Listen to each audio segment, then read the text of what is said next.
Hello, everybody, and welcome to another episode of Analytical Fanboys. I am your host, the Modular King of the Content Ring, the Vacuuminator, and I am joined, as always, by the soulful Boingo Rider. Does that mean I'm dead? That's a One Piece joke for all you One Piece fans out there. Hi, how you doing? Hi, I'm doing well. And we also have along with us the toy man of modular media, Snowcone83. I have an addiction. Yep. I think I said that last week. It's about to get worse. We'll talk about that later. But guys, we've got a fucking stacked episode for you tonight because the week we're recording this, the first ever Hasbro PulseCon happened. So we're going to be going over a bunch of news from that at the back half of the show. There was a lot of AEW that happened this week that Chris and I are probably going to talk about. And fucking, we've got a really interesting album to talk about for our main topic. But before we can do any of that, we need to remind you that this podcast is brought to you by Modular Media, the online creator co-op that aims to help elevate more overlooked collectors or creators, I should say, Freudian slip there, like ourselves on the internet, especially in the YouTube kind of videographer realm. And if you want to help support that, go ahead and give this podcast a like and subscribe and ring the bell to enable notifications and all that good stuff. We do multiple kinds of topics on here. We're talking about a classic grunge album tonight, but last week we talked about a weird ass manga written by Stan Lee. We're probably going to do something else very sort of off the wall next week, and we do other podcasts from time to time, and we do our own videos individually. Like this week, Boingo Rider here put out a really interesting video about JoJo's Bizarre Adventure that, I'll admit, I didn't entirely agree with you, Chris. First time that's happened in a while, but I do think you made a very good argument, and the video overall was really well done. So, everybody go check out Chris's JoJo video that just came out. Yeah. But that's about all the modular stuff there is to plug. Oh yeah, we also have a Twitter and a Reddit and whatnot. I'll plug that at the end of the show too. But we're gonna go ahead and jump right into it because tonight we are talking about something that Chris put on the list, the debut album for the band Nirvana, which is Bleach. So Chris, why don't you give us a bit of a background on this? Okay, so Nirvana, rock band from Seattle area, that kind of thing. They got signed to an album on Sub Pop, which was a rock label. It's kind of more of a general record label nowadays, but at the time it was much more of a rock label. And when they signed the deal and they said, okay, make an album, they basically said, hey, could you make it a little bit more like kind of tone down some of your poppy stuff and just make it more like hard rock for the crowd we're trying to give it to. And so Kurt Cobain was like, yeah, sure, whatever. And so he was still writing lyrics the day they started recording for this album. Yeah. And this album was Kurt Cobain who did most of the writing, which that's true for any Nirvana album. Chris Novoselic on bass and Chad Channing on drums. Should I know that name? No, because in the second album they replaced him with the drummer that most people associate with Nirvana, Dave Grohl. Oh, okay. I was gonna say, because I don't know drummers. The only drummer I know by name is Few Adams. But yeah, so this is pre-Dave Grohl, and I hate to say it this way, it kind of shows. Really? Yeah. Okay. Nirvana with Dave Grohl is like perfect. But also, again, this is aiming to be much more of like the contemporary sound of Seattle than Nirvana as a band. So it's a little bit more punk. It's a little bit more sludgy than traditional Nirvana. And traditional Nirvana, like their other three albums, Nevermind, Insecticide, and In Utero, they have a little bit more of a pop flair in the lyrics, in the melodies, and all that kind of stuff. Mm-hmm.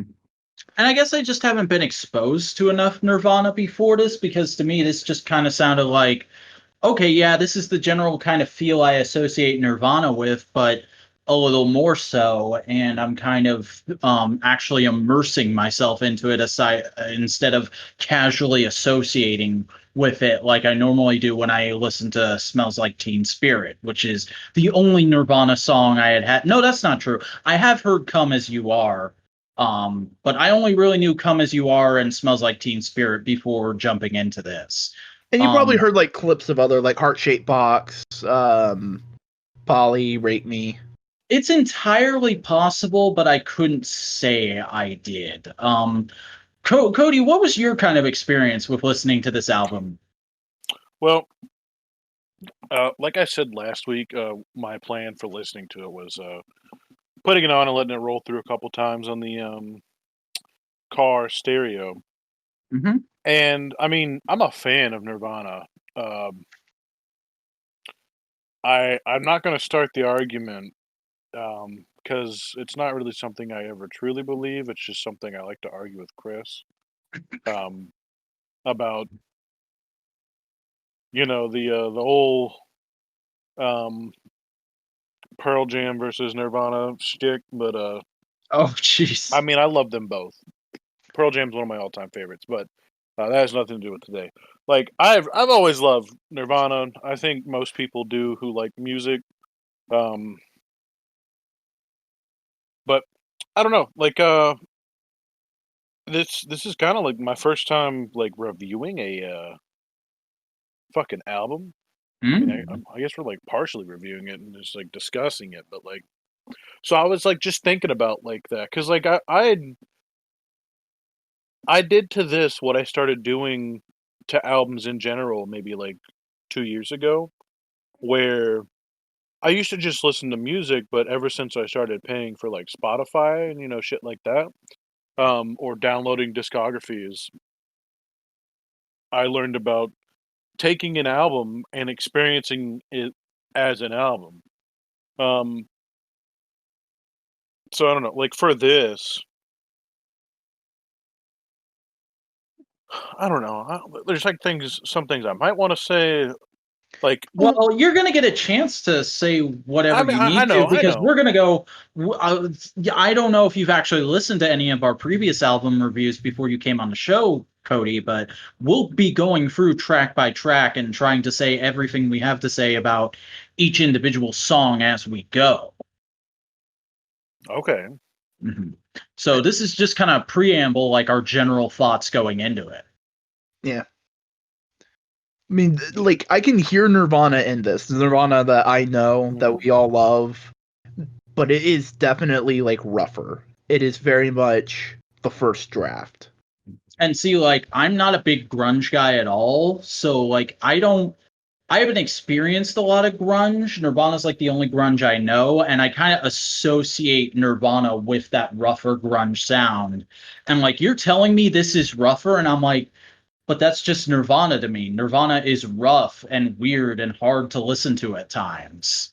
It, and when I say it's like it's rougher, it's hard to describe in more detail because it's like there's not a precise there's an intention with certain roughness in later Nirvana stuff, but in this it's kind of more wild. There's not an intention behind it. It's just I get. more. Sorry, No, No, no, go go. ahead. I was just gonna say I get what you're saying. Like it's got uh, a wideness to it almost. Like Yeah. it feels like it's spreading out. That it's like almost like a little less direction and a little more just kind of like I mean wild. It, You literally said it. So yeah, especially when you look at like the lyrics of later Nirvana, which are much more deliberate and poetic, and going and looking at the lyrics of this, which are much more punk styled. It really creates in contrast of this is Kurt Cobain not kind of giving a shit, but still trying to make something cool. It feels like he's kind of fucking around lyrically at times, and in a way to more mess with you than anything. Like you expect this to be interesting and thoughtful, but at the same time, he's doing that and then also making fun of you for thinking it's going to be that way. And Kurt Cobain always has an ironic wit to his lyrics, and a very a tragic side to it, like Polly, for example. Because Polly, the whole the structure of the verse is it starts with Polly wants a cracker, but I think I should get off her first, because the song's written in tribute to a woman who was raped after one of his shows. Oh. Whose name was Polly. I think she may have been raped and killed, but like,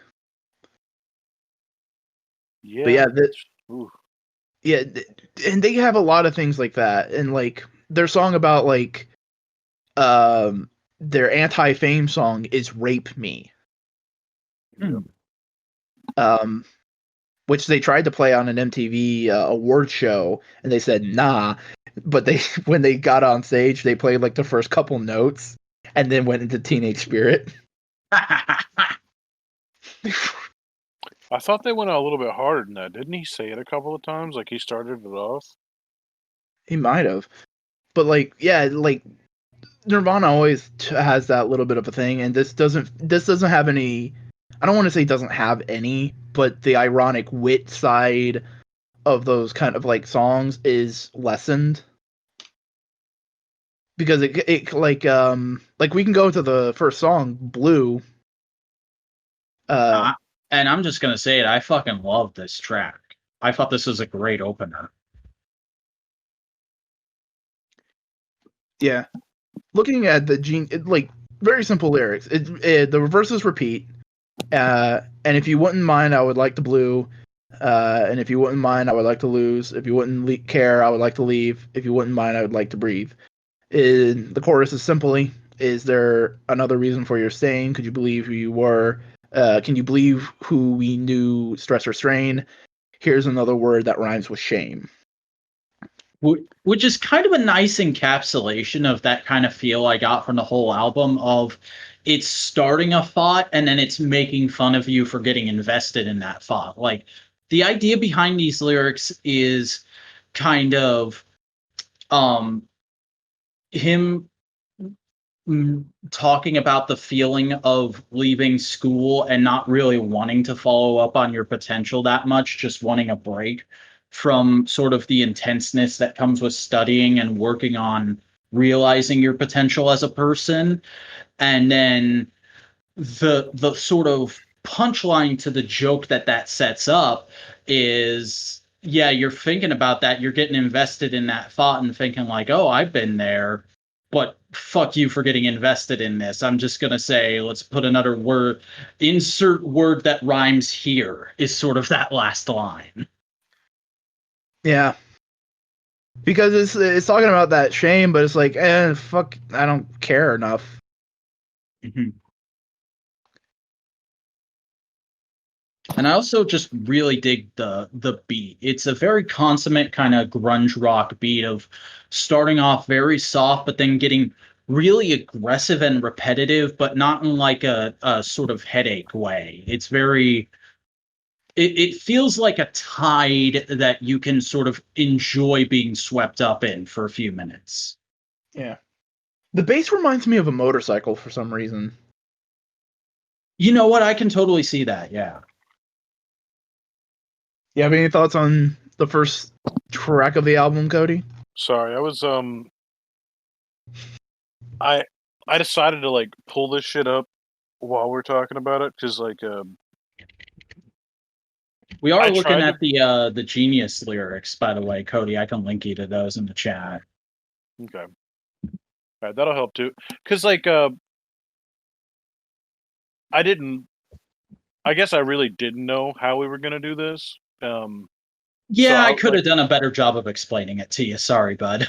I mean, it's all right. I mean, it'll be fine. Because, like, I was just trying to ingest the album as a whole. So, like, I didn't really have a very, I don't know. Because, like, I mean, I literally went through it again probably about an hour ago is when I, like, finished it again before I got on this.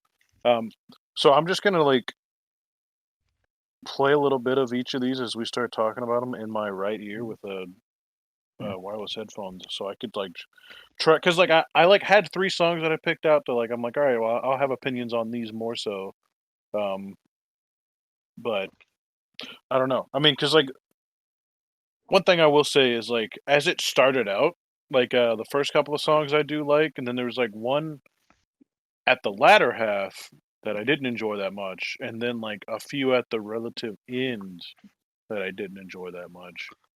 Huh. Yeah. I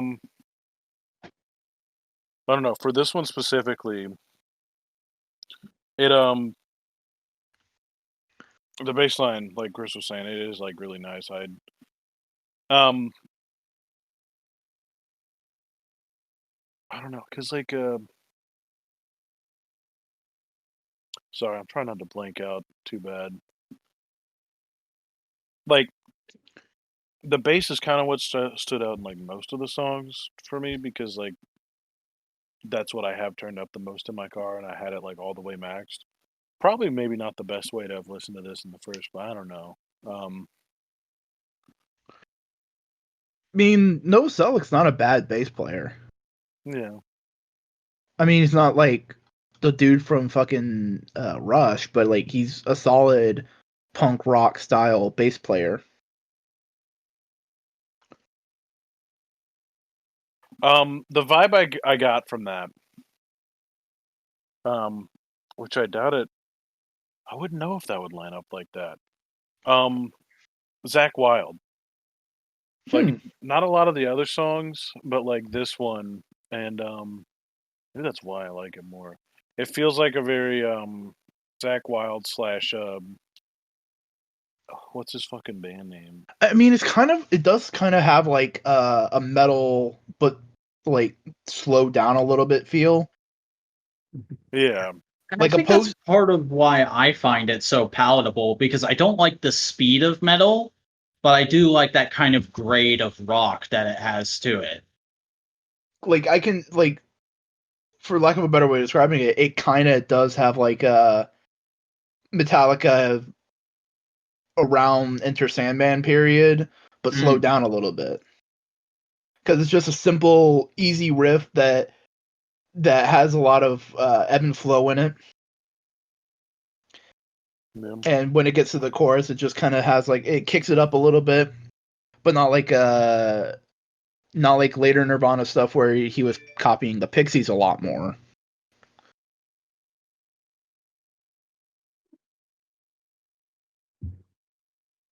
You know, like I don't know if I fully agree with y'all saying like it feels like some metal but slowed down, because I'm not, in some way, yeah. I mean, I know. I just like. and I'm specifically thinking like thrash, like. I mean, yeah, but like Where thrash is out there when it comes to speed. When I think of metal, I think of like Sabbath and like Slayer, which are two very different bands, but like. Because I'm also thinking like this is 1989. This is right at the tail end of like Metallica, Megadeth, Anthrax, Slayer, all that kind of thrash and punk also being a major thing. Iron Maiden being there, but they don't really compare to people. Yeah, no, Maiden's more like Maiden's part of second wave of British heavy metal, which is like Judas Priest, them, a couple others. And I'd say they're more, the closest thing they are is probably like power metal, maybe like a softer power metal. Yeah. Because they're not like what is it? Halloween? Hollow Wicked? What's the German band that's logo's a fucking pumpkin? I've never. Rammstein? No. That's the only German band I know, sorry. Rammstein's logo is a motherfucking dude in latex beating people. Excellent. Also known as their lead singer.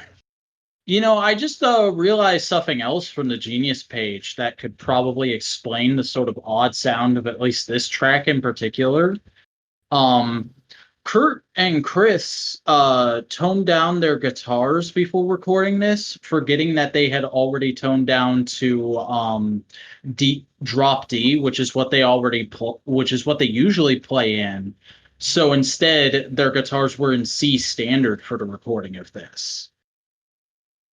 And that also could, like, that's another thing. Is like general rock can go into drop D, but only usually metal goes into a lower C tuning, and that may influence some of the like metal tones because it's on a low. It's going in lower harmonies and all that kind of stuff.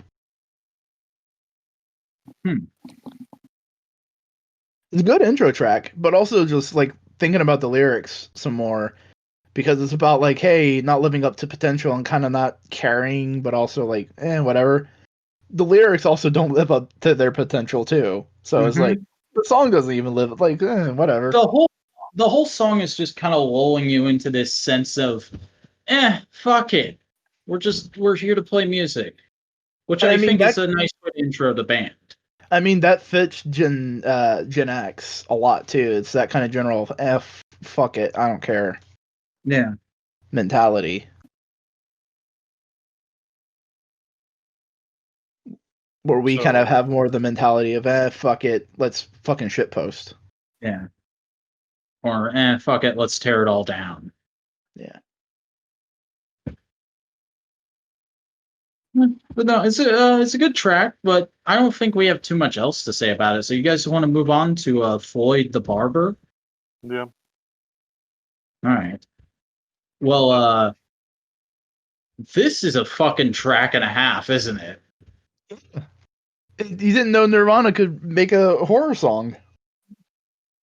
I had no idea this was coming when I put this album on, and reading about it on the Genius page was fucking fascinating because, like, I know a little bit about the Andy Griffith Show, but to hear how much detail is put into the song in relation of just taking that song, that show, and its characters and perverting them in order to make a point about 50s whitewashing and idealization, and also like the fucking fun fact that's at the very end of the Genius article about how a TV nearby where Kurt Cobain died was playing the Andy Griffith Show, so that was probably the last thing he ever saw. The fuck? You kind of find that out. Police reports probably made a note of what was on TV. Yeah, it says, strangely enough, according to NME police reports, implied that when Cobain's body was found, a nearby television was tuned to a station that aired syndicated reruns of the Andy Griffith Show. It may have been one of the last images he saw.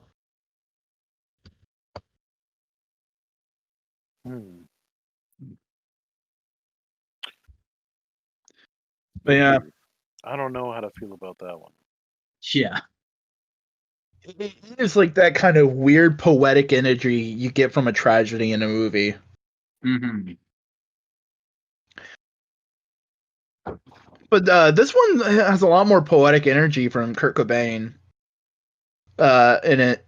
Just specifically the duality of the choruses and playing the wordplay. Yeah, it's like a weirdly sort of beautiful depiction of a massacre. And the second verse is fucking. I don't know the right word. It's Barney ties me to the chair. I can't see. I'm really scared. Floyd breathes hard. I hear a zip. Pee-pee pressed against my lips. It's like you want to laugh, but also fuck. That's horrifying. Yeah, I didn't. I mean, like I said, I don't know if you guys looked this up. Like, I guess I was in a completely different headspace for this because I was just like hearing the album and trying to listen to it, but I wasn't looking up. I didn't think to look up the lyrics. Nah, dude. What I do for this show is fucking Thursday night, because we record the show on Saturday nights. I I listened to the album while reading through the lyrics and the Genius article, or articles, I guess. I go track by track, of course. And then fucking the next day, Friday, I listened to as much of it again a second time on my ways to and from work. Right.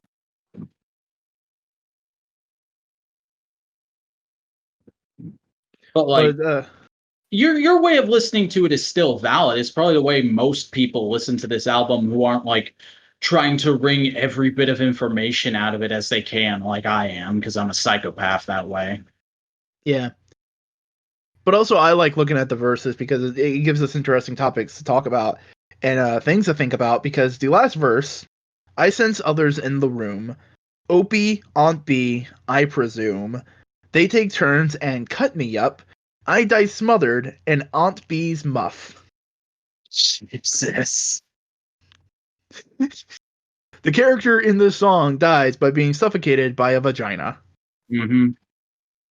So, in a way, like, it's kind of every man's dream, and in another way, it's fucking horrifying.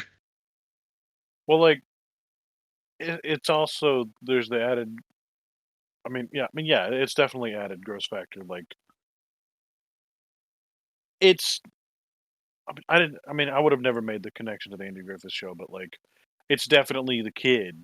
This is sung from the point of the kid. That's why. No. The kid is Opie. So the kid is fucking part of slicing him up. I mean, it is the character in the song. He is speaking of being murdered by these characters of classic Americana whitewashing and idealism. Mm-hmm. So then there's that layer of like, yeah, these characters kind of squash the idea of someone like Kurt Cobain, this artist with a soft soul and all this kind of shit. He wouldn't fit in the Andy Griffith Show. Mm-hmm. Or he'd be made like a joke, one-off sort of dumb character passing through town.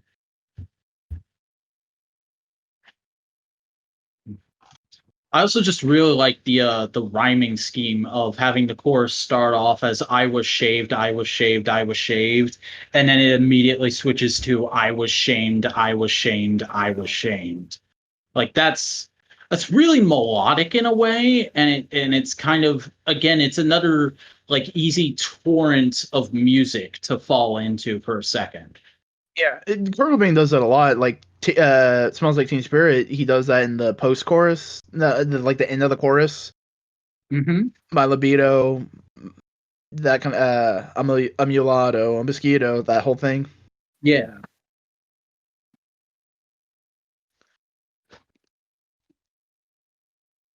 Am I hearing some sort of secondary audio? What is that?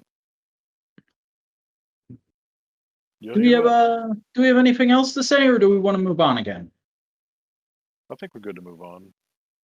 All right. Well, then let's go to track 3, About a Girl, which apparently Kurt Cobain just wrote in one night because his girlfriend complained to him that he never writes songs about her. And then he basically writes a song complaining about her being fucking a handle. Yeah, and she didn't realize that it was actually about her until she listened to it years later. I was gonna say that this feels like the most Nirvana. Oh yeah, no, this album. is the song that feels the most like the later Nirvana songs, but it also feels a little bit like the Beatles. Mm-hmm. Like the lyrics are kind of late Beatlesy, but the way this song starts, like I almost thought I had put on "Smells Like Teen" or a fucking Teen Spirit by mistake. It also has that kind of similar vibe as like "Come As You Are," that kind of back and forth with the chords being played. Mm-hmm.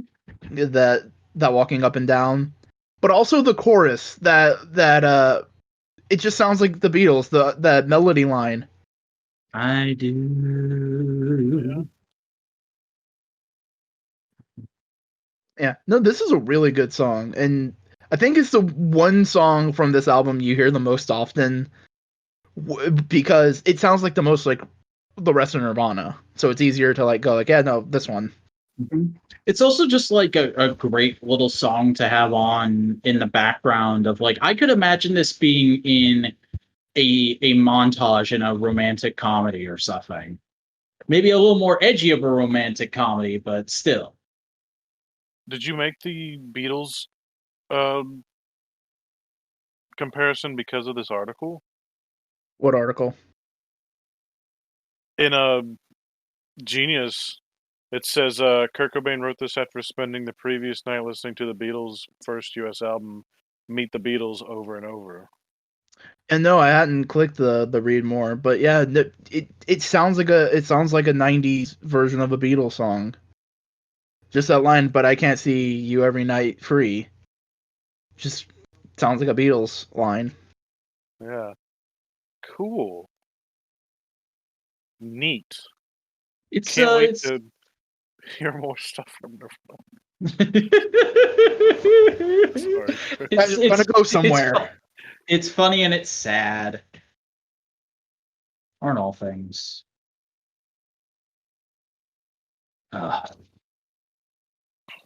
So school. Yep, school. I think this one School. has like the simplest lyrics. It does, but they're fucking dope. I love this song. And this song is very simply like, he drops out of high school and then he gets into this big music scene in Seattle, and it's just fucking high school all over again. And he's like, "Fuck this shit." It is, but it's also based on his real life experience of becoming a janitor at the same high school he graduated from. He didn't graduate. He dropped out. Okay, So well the whole thing is he drops out of high school, he gets a job as a janitor in his old high school with all the people he knew in high school still. Oh, okay. I must have just glossed over that in the Genius article then.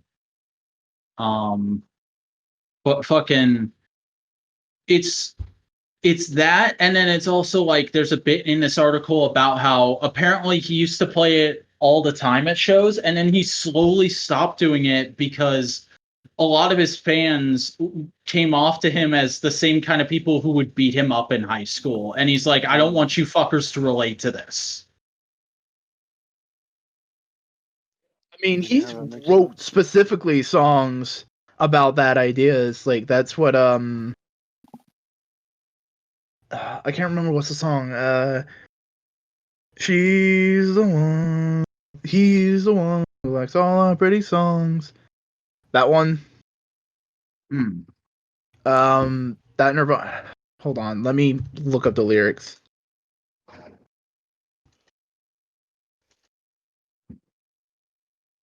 Because he was getting tired of basically a lot of like dude bros getting into Nirvana and not understanding that like half of his songs are fucking anti-authority and like pro-feminist and pro-woman and all that in Bloom. Yeah, and that's kind of what happens when your art gets popular inevitably, and that's kind of sad. Is like just anybody will glob onto it because they think it seems cool, but they won't actually take the time to understand it. And that's a lot. That's a lot of things that I see a lot of musicians, especially going through, is sort of in a later part of their career, they'll start writing about how they don't like a certain section of their fan base. Yeah, it's just 3 lines ad nauseum of just going. It's all tone. It's all feeling. Mm-hmm. Yeah. It's kind of like it's this very dour. Won't you believe it? It's just my luck. And then fucking the chorus just wailing out, no recess. It's very much like, even if you don't relate to his specific situation, you can sort of throw yourself into that mood, because like everybody fucking has that sort of sect of life that they hate and still feels like they're back in high school, even if you never went to high school. Like me, I was fucking homeschooled and then I got my GED, but fucking I can't stand most of the fan bases I'm in because they feel like being in fucking high school, or at least what I understand being in high school to be like. I don't know about that. All I'm just saying is I had an interesting day on Twitter today. Fair enough. I mean, I tend to avoid Twitter for reasons just like that. Yeah, and I usually do, but I thought, I'm gonna look at I'll talk about it during the PulseCon segment. Got to keep this on topic. There's not a ton of stuff here. I like the best way I can describe it is like the core, the music behind it kind of feels rolling. Yeah. It doesn't feel it just has like a nice. It feels like a tumbleweed. Yeah, but also I kind of like that feeling. I think it's a nice feeling to kind of sink into. A lot of these tracks have that same sort of thing to me where I'm like, yeah, there's not much to this. It's sort of very one note in its thought, but I like that thought. It's nice to sink in it and get enveloped in it for a couple minutes with this song. Yeah, I mean, it's all about. It is just tone and feeling, and that's a lot of like rock in general.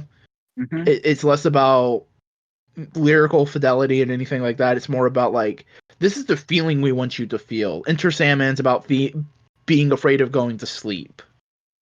Number of the Beast is about the feeling of coming across a cult and being wary and that kind of thing. Yep. It's all feeling. Speaking of feelings, motherfucking Love Buzz. This is a cover song? Yep. Yeah. I mean, it fits right in. You say that, and I feel that, but apparently Kurt Cobain did not think that. Apparently he hated this song. Like, at first he agreed to it because he was like, oh yeah, I like the original version of that. Let's give it a shot. And then after they performed it live a couple times, he's like, this does not fit our sound. We can't rough this up like the rest of our sound. It's too clean. It's too classic. It doesn't work with us. Which is really interesting. I'm also thinking in the grand scope of Nirvana, because it does have that kind of like evergreen Nirvana feel. Mm. Especially because like I'm listening to it again right now, and in the verses it cuts out pretty much everything but the drums, and it cuts out the guitar and it's just drum and bass, and that just feels like kind of classic Nirvana stuff. Mm-hmm. And what's interesting is I did listen to the original version for this review, for this podcast. It sounds almost identical to Nirvana's version. Like, it's a little more hard-edged, and they changed some of the lyrics to fit their gender because it's originally sung by a female singer. But it sounds pretty much the same to me. Yeah, I clicked play because the video's on the Genius thing, the original version. And like what I was gonna say is this was one of the songs I vibed with the most. And then I hit play and I was just like, oh, that's because I like the song already. Yeah. Like, because I like to like, I mean, I listen to all types of music, but I do really love like 60s, 70s stuff. You're a boomer in a millennial's body, Cody. I guess, but like, it's just weird. I feel bad now. I feel bad almost just because like all the things that I was thinking about mentioning about this, I was like, oh right, well that makes sense now. Like just like the overall like riff and everything like that, the vibe of the song, like yeah, because it's a fucking 70s song, no duh. Like I don't know, I kind of like fucking pop my bubble on that one. It's got that kind of classic, like the plucking of the guitar strings. Weirdly, it reminds me of shit like fucking King Tut and like classic kind of Egyptian sounding songs. Weirdly enough, which doesn't even sound Egyptian. It's fucking classic American what we think Egypt must have sounded like because we dug up their graves. Yeah. We didn't dig up the graves, the English did. Mm. Hey, that's a win. That's one shitty thing we didn't do, so that's nice. Thank you for reminding me of that. I mean, I did think we helped, but No, you can't take it back. No take backsies. I need to feel good about something. I mean, we did put a lot of bodies in graves. That's true. Anyways, fucking yeah, this is a dope cover. Yeah, it's a good cover. I can understand, in retrospect, it kind of why Kurt Cobain would feel like, because like I don't know, it was also their first single, so yeah, and it's got to be weird having your first big hit be a song that you didn't even write. You got to feel like you don't really have self ownership at that point. Hi, Alien Ant Farm, how you doing? I mean, yeah, it's a good little track, but I can understand why it's not like remembered as like a great Nirvana deep cut. Right. So, want to get on to probably the freakiest song on this album? Yeah. Fucking Paper Cuts, a song that is very much in that vein of a topic matter that, like, yeah, I'm 90% sure this goes on in places in the world, but I don't think about it actively. And whenever I'm confronted with it, it's like, oh, fuck. Because this is apparently based off of a true story. Kurt Cobain's cousin knew somebody who went through this shit. And the story in what, Cody? Oh, I was just gonna make a dumb joke. Go ahead. No, make the dumb joke. Is this Nirvana but Tool? Holy shit, it's Nirvana but Tool. Oh my god! How do I even understand that reference? I've never heard any Tool. As half-assed as that might be, it kind of does make sense. So, I mean, it does have that sludgy feel. Mm-hmm. But it also has like a lot of noise rock and that kind of stuff too. Yeah. A lot of screeching. Yeah. But it's a solid, great song. The vibe of the guitars and everything fits the subject material because it creates this atmosphere in my head of this dank, dark basement that just is caked in humidity and waste and all that kind of stuff. Mm-hmm. It feels like a dry, creepy pit for animals. It feels like a fucking rat cage is what it feels like.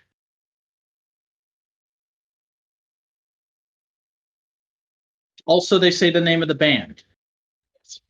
They said the name. They said it. Family Guy gif. Mm. That also was playing into a major trend at the time of and lyrics, especially in rock, of saying one thing meaning another. Mm-hmm. That kind of sarcasm.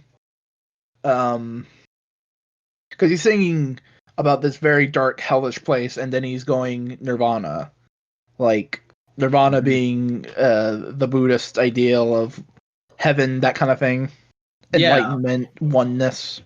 Like, ingenious, when you click on that part of the lyrics, it goes to an annotation that's reads, the name of the band was taken from the Hindu and Buddhist concept of nirvana, which Cobain described as freedom from pain, suffering, and the external world.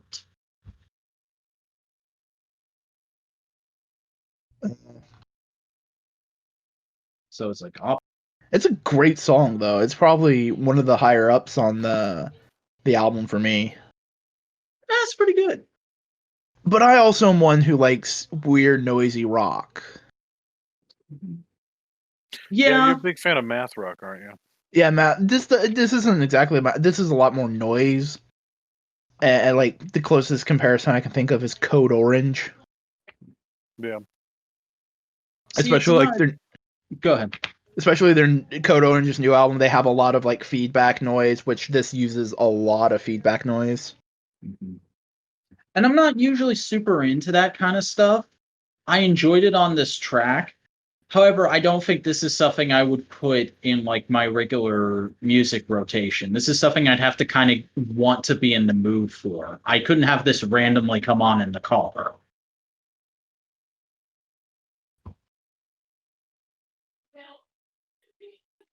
Yeah, but it's a good track.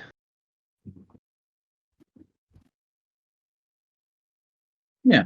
Fuck, I completely lost the thought. Oh dear. You lost your thought, like people lost those children. Yeah. Okay. And on that note, Probably their most punk song on this album. yeah. It's Negative Creep is kind of dope, but also it doesn't feel like Nirvana at all to me. Like this is the one where I'd agree with you, Cody or Chris, sorry. It's fine. The most glaring for me, the thing that made me lose my thought was opening the page for this song and seeing the first thing being described by IGN as being a textbook example of Seattle's true grunge sound. And I'm like, not that IGN, right? No, IGN does music review. IGN does fucking everything now, and they're kind of idiots. Kind of. No, this is much more punk than it is grunge, especially with fucking Cobain doing the sort of stereotypical growly punk voice through most of this song. Like Yeah. that's usually pretty off-putting to me, and it did throw me off when I started this song, but it wasn't bad. I think it fits what's going on here.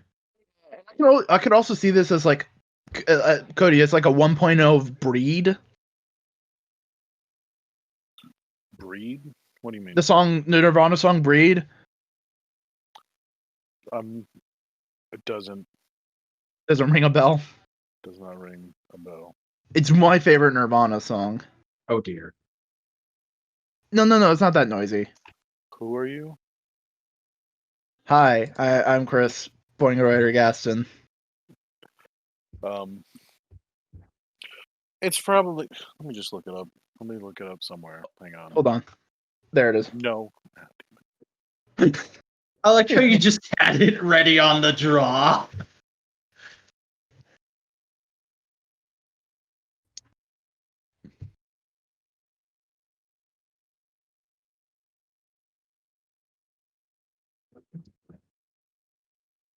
Okay. Yeah. Yep. You get what I'm saying? It feels like a prototype of Breed. You know, I can definitely get that listening to Breed for the first time now. I'd say I soft agree. But it's the way that he structures his lyrics, because the lyrics in this is out of my reach a couple times, then it's out of my reach and it's grown. Mm-hmm. It's getting to be drone. I'm a negative creep and I'm stoned. And then he goes on to a chorus basically talking about a loss of innocence, daddy's little girl ain't a girl no more.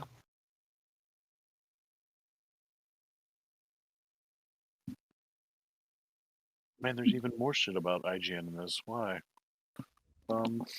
Probably the only reference material they could find. Yeah.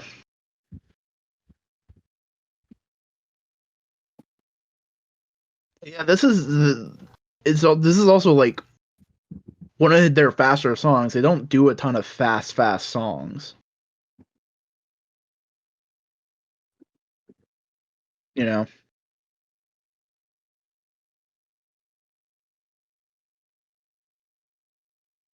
That's true.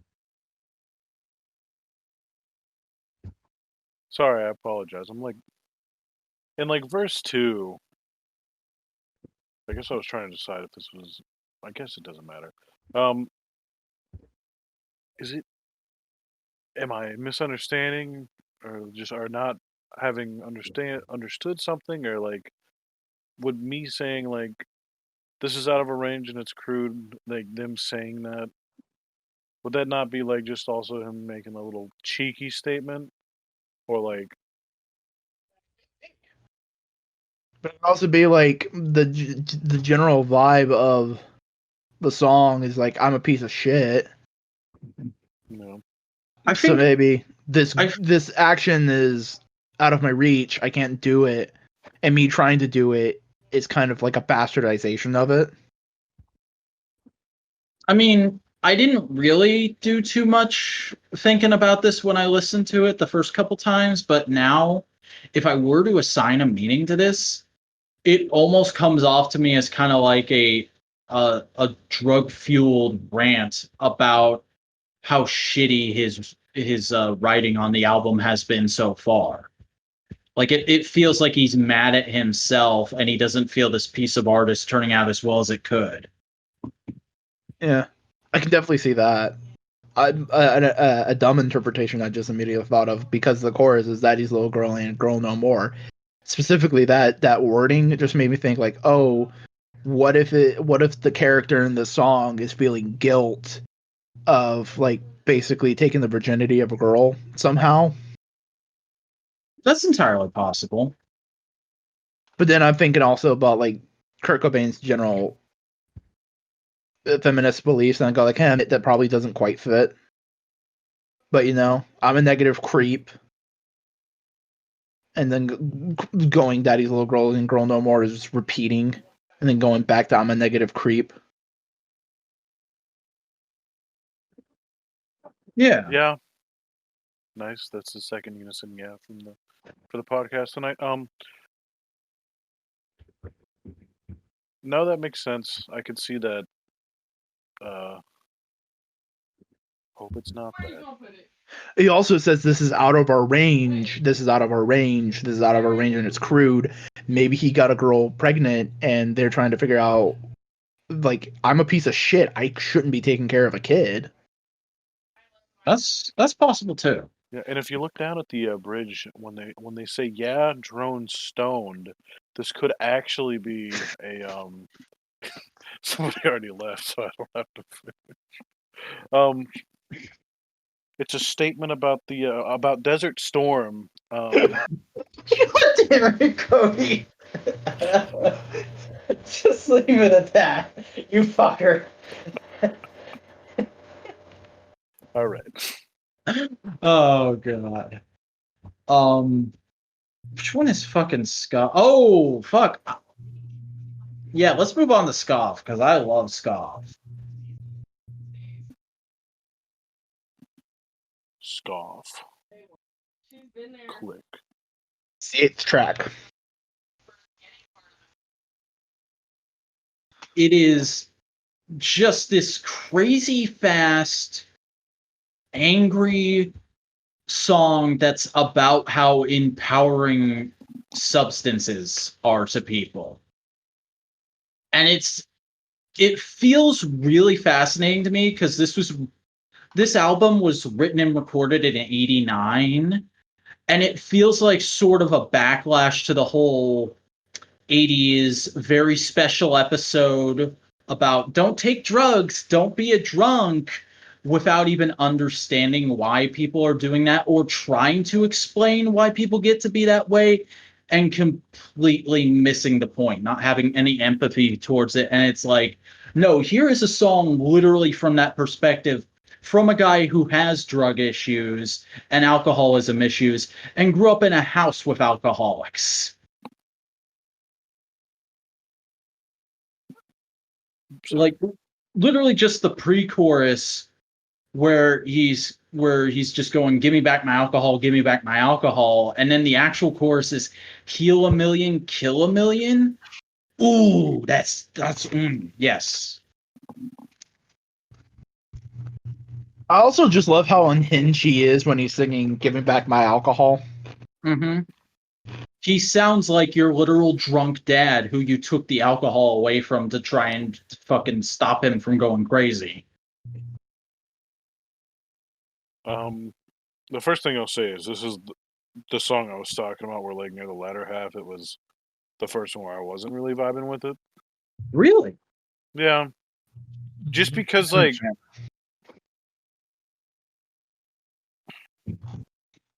I don't know, maybe this song specifically isn't the best driving around music. That's fair. Because for me, the times where it was coming over, it was, like, slightly annoying, like, music that my brain couldn't latch on to while I was, like, processing other things as I moved through the city, so I don't This know. is much more like mosh pit music. Yeah. I can see that. One thing how was I thinking about it? It was like, I could also see this just, like, some music that's, like, loud but not that loud in the background of, like, a tattoo parlor, like, somewhere where there's, like, a little bit of cigarette smoke in the air and, like, maybe a candle. Oh hell yeah! I could see this like blaring when you walk into like a more gothy record store. Yeah. It's definitely not driving music, is what we're agreeing on. Good thing I was driving. Sick dog. Sick, bro. Way to go against fucking conventions. Yeah, stick it to the man.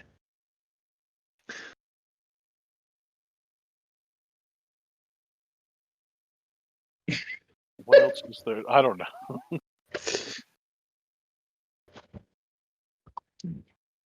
Yeah, that's pretty much it. It's just like talking about a dude who's an alcoholic.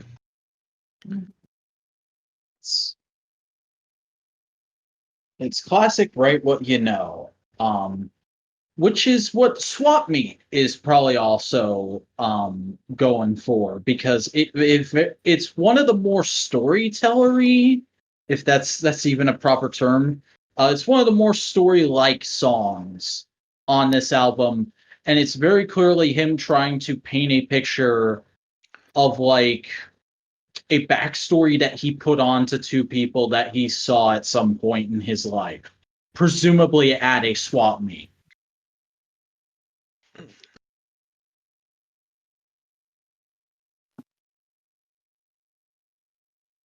Is that What? guys? Is that fair to Yeah. say? Am I just? I mean, yeah. Oh, yeah, sorry, I was like, I was thinking forgetting about what the a swap lyrics meet and was. trying to figure out some thoughts to say because yeah, it also has a it has a I keep saying this regular Nirvana like later album Nirvana vibe, but rougher around the edges. You know, like it could like it doesn't have as much polish as some other ones thing, as some other songs. Yeah. It's just about like it's kind of about a dead end not a relationship, but dead end friendship that it kind of feels like they both kind of want it to be more, but they're too comfortable with it. Neither of them has the guts to take that next step. It's you know what it is? It's the fucking consummate mid 2000s will they won't they cartoon friendship. But also there's like a layer of like they're kind of like that a lot of this lifestyle that is comfortable. They travel far to keep their stomachs full. They make a living off of arts and crafts, the kind with she sells driftwood and burlap. You know, it's about like a couple arty people who make bullshit, sell it to people who don't give a shit, and that time together is important, but like they They're can't sort of act. barely existing. Yeah. God, I know a very specific 100% fit to this exact song, and that's weird. Not Did I know not them? bringing it up. Not Nothing about me. No. It's no. No, I'm just presumably asking, did I know them? Because I have a feeling. I don't want to bring. Oh, after. Okay, cool. I mean, this song is, like I said, I presume this song is based off of two real people that he observed at one point. So it's entirely possible that it's an archive or archetype that anyone could observe. I mean, yeah, it's all about like it's a shitty rom-com in the form of a song. Mm-hmm. It's also got like this really nice sort of repetitive, just da da da da da da da da da da da da da da beat to it that I like. Yeah, the verse have a good flow. Like he does the syllables. He lines the syllables up really well. I know art. Me art good. Awesome. When you were stuttering, were you actually mimicking like the first Yes. part of the verse? All right. That was the point. I don't know. I did like the comment about the sitcom, though. I can see that now. I can feel this being written as that almost specifically. Wonder what Seattle looked like back then. No It looked idea. like Seattle. I mean, Seattle's looked like Seattle since the fucking Space Needle got put up. It's a long time ago, bro. My biggest exposure to Seattle is infamous Second Son, which, from what I understood, was pretty good at it. And it's a good game. I played a little bit of that game. I liked it. Yeah, I mean, you definitely like a punk kid with fire powers.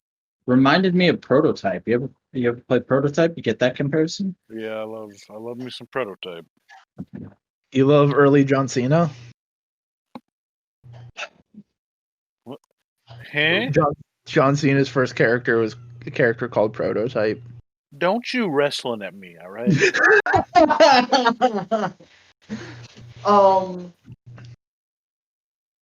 So for that, Chris, I think you're gonna have to talk about Mr. Mustache and try and justify this song's existence because to me it's just butt rock.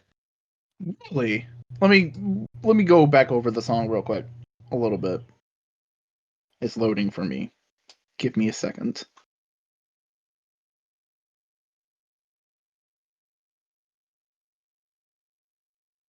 Yeah. It is a little butt rocky. Hey, you know what? What do we mean by butt rock? Okay. There's a lyric that is literally just poop as hard as rock. Well, it's also about like a stereotypical tough guy redneck kind of character. So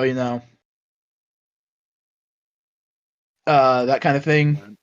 But also like when I say butt rock, I kind of mean like that vibe of like Three Doors Down, Creed, Nickelback, that post-grunge flavor. Mm-hmm. It's pre-post grunge. Jesus Christ, you mean grunge? That's a language word. But yeah, this is Kurt Cobain made art, and basically is an attack on stereotypical redneck men that Kurt grew up around in rural Washington. But yeah, it's just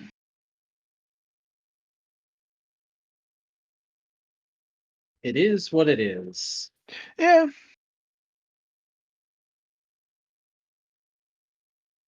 Oh shit, we gotta get to the next track fast, otherwise she's gonna come in here and tell us why that's a shitty phrase.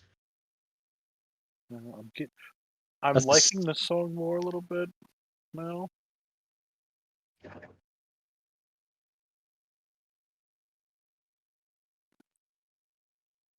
I don't know. I don't have I much like to the way say he about it. sings in Mr. Mustache. It's just kind of that slowly releasing the words. Yeah. The fucking the riff reminds me a bit of Cheeseburger. The Jimmy Mm. Buffett song? No, like the band. Oh. They did the Super Jail theme. Oh yeah, no, I know what you're fucking talking about. Okay.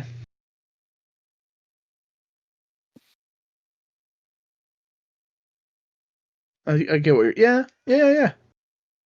Also, the riff kind of sounds, or like this ass end of the riff sounds a little bit like it's a fucking step away from that surfing riff that you always hear.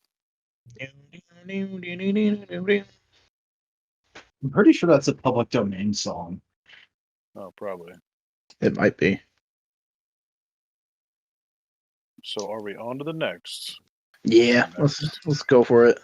Yeah, and I kind of have equally less to say about this one because I didn't get this one. Sifting. Yeah. Which is the original last song of the album before it got re-released after Nirvana became big with Nevermind. Oh, okay. So this is the original last song of the album. Which is all about like fuck the church, fuck religion, bullshit. You know. Weird. I'm usually really into that kind of shit. I really vibe on that usually. This didn't hit.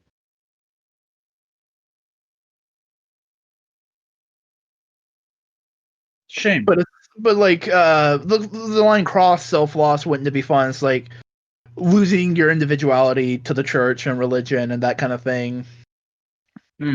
Basically, in the next line, wet your bed, wouldn't it be fun? Kind of like making fun of it. It's like, to me, in the same vein as like your parents going like, well, you wouldn't jump off a bridge if your friends did it, would you?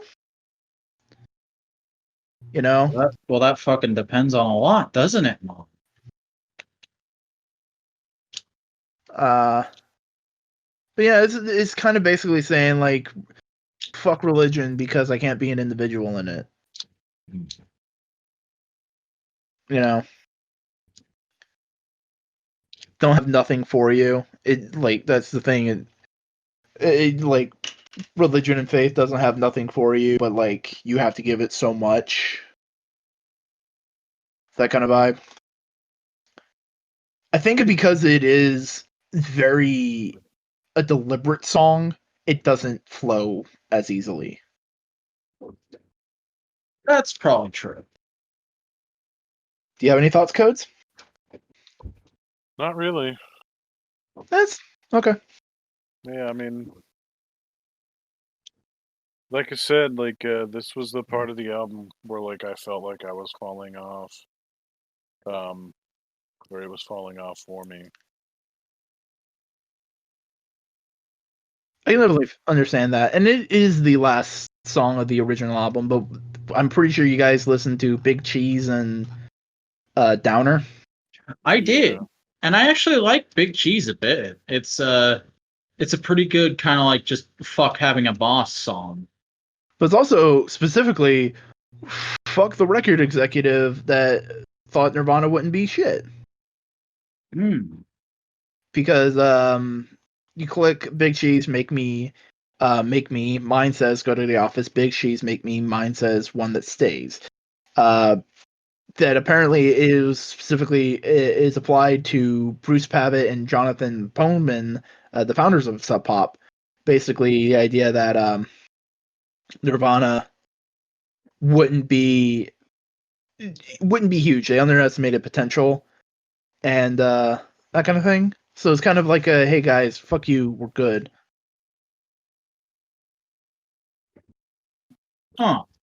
This is the one where I was getting a bit of a Primus vibe. Not necessarily The from how they're Transformer? singing it. No, there's a band called Primus. Oh, okay. Okay. With you saying that, oh god, with you saying that, I'm definitely putting an album on there. I pulled up a fucking list of their albums to figure out which one I wanted to put on there. Do the one with the Winona's Big Brown Beaver. Because isn't that like one of their big hit ones? Yeah, let me see if that's a. I wanted to do. Let me make sure this doesn't actually have it on there. I don't think it does. I mean, you don't have like. I'm just saying, like, do the one with like the classic, some of the classic Primus songs. Yeah, Johnny's I was gonna Card. do. Did the Frizzle Fry. Did they do Johnny's a Race Car Driver? Yeah, that's famously them. Yeah. They also did a whole cover album of Willy Wonka and the Chocolate Factory. Amazing. Yeah, they got Fizzle Fry has John the Fisherman on there, famously from Guitar Hero. But is this the one with the Bastards? It's got Pudding Time on there, which is a song I'd like to hear you respond about. But I can definitely see the Primus vibes, especially with going big cheese all the time. It is a very Primus-y kind of lyric. Yeah. See, it's actually a reference to that album cover where they had a big piece of cheese. All right.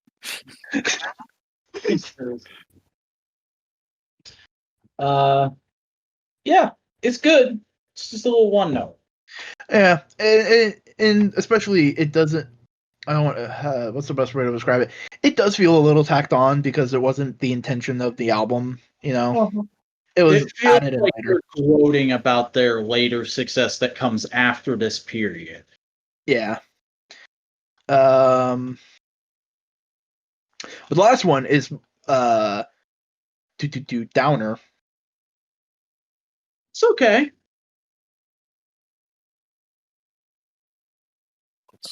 And this is also another very, very, very punk one. And it's a lot more hardcore, as in like the punk genre, not as in like it's hardcore, man. You know what I mean? Mm-hmm. Yeah, literally. It says Kurt said about the song, "I was trying to be Mr. Black Flag punk rock guy. I didn't know what I was talking about." It's a song written by a young man who doesn't fully understand the genre he's in yet.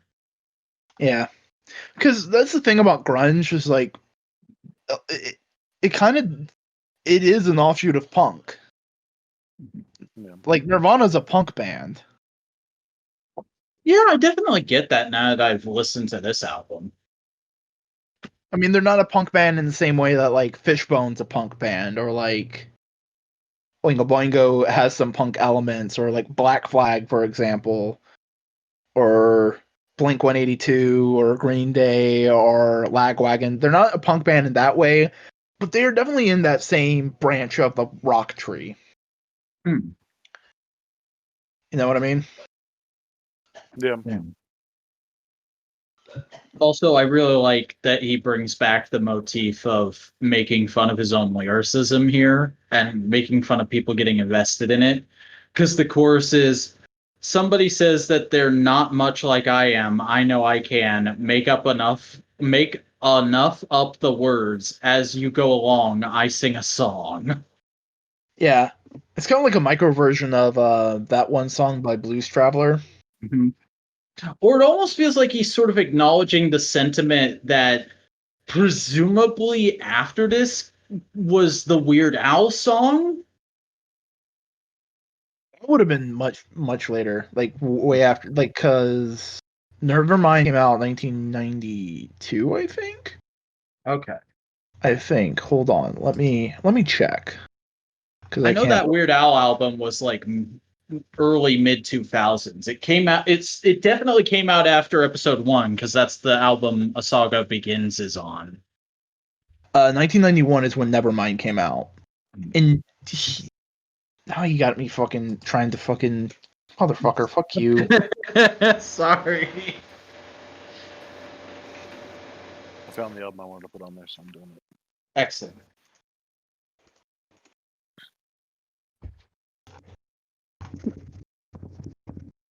Yeah, no, Smells Like Nirvana came out in 1992. Oh shit. Okay. Yeah.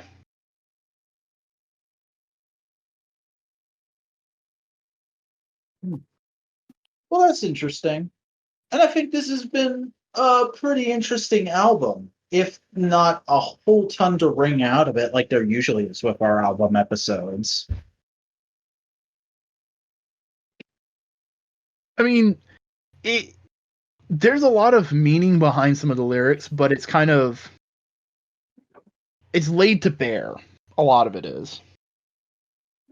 Yeah, I mean, this parts of this kind of has the same thing that happened when we did that Elvis episode, where we were like, yeah, this is all good and the thoughts are all here to talk about, but there's not a lot to read into them.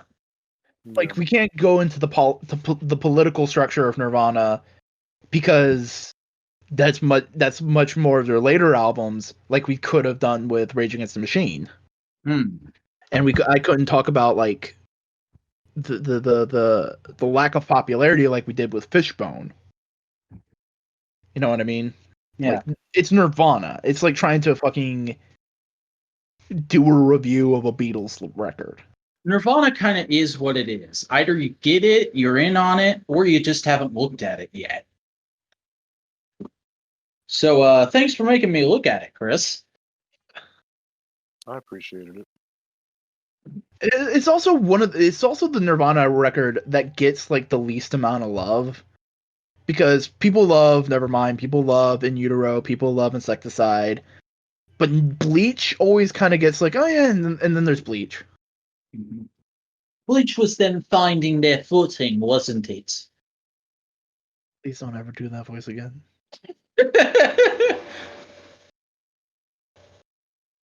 You don't like my musical historian voice? In and out of that accent like 3 times in that one goddamn sentence. You are shit at accents.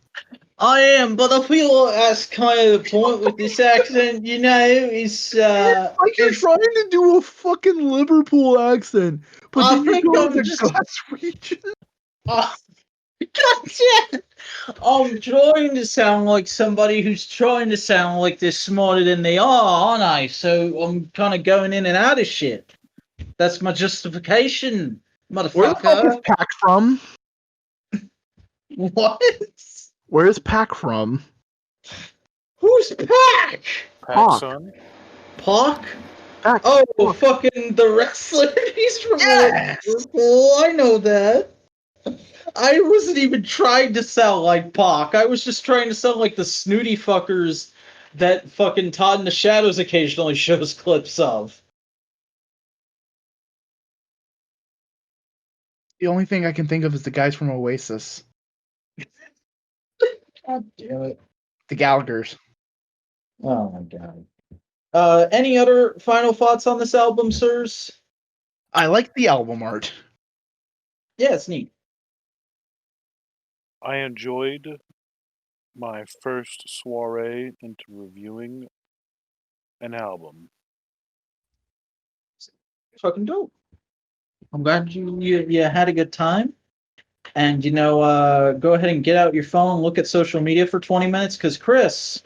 Wait. We gotta find out what we're doing next. Oh my god, how do I keep forgetting that? This is like 3 weeks in a row. I'm sorry, It's 'cause everybody. you don't want to do a podcast next week, that's why. That's true. I really don't. But, we're going to do it anyway. I don't know. I think it's just like a subconscious aversion to work because I'm the one who has to edit this shit tomorrow night. Anyways, I'm spinning the wheel. Next time on Analytical Fanboys, we will be discussing...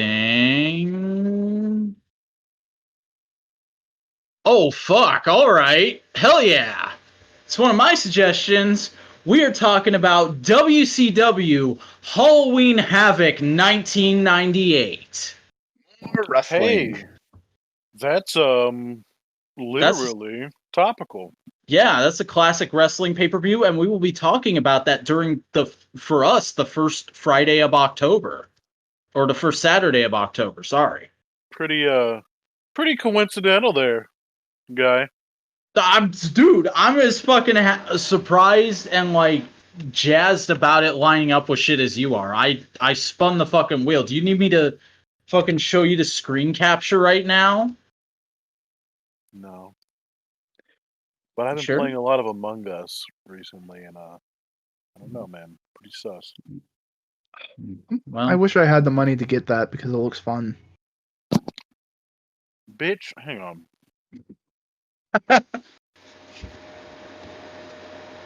yeah, but no, classic wrestling pay-per-view next time. I'm looking forward to that. It's gonna be. When was RoboCop in WCW? Oh God, I do not know. Let me Google machine that real quick. Chris, what's your name on Steam? Hold on. I think if you scroll up, you can find my profile. But I'll get it again real quick so I can just. Because He was in Capital Combat, a pay-per-view that took place in Washington D.C. in May of 1990. It's Bingo Rider. Oh, we're already friends on here. Yeah, How did that happen? because I had an old account. I had it old, fucking on my Mac, but I never played any games on my Mac because it's fucking Mac.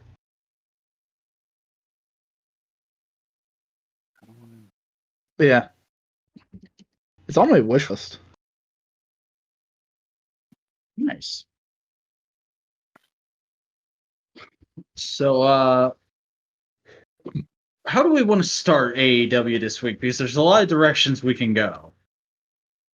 Boof, boof, boof, boof. Well, first thing we gotta, we were going to have a triple man tag team match with Will Hobbs, Moxley, and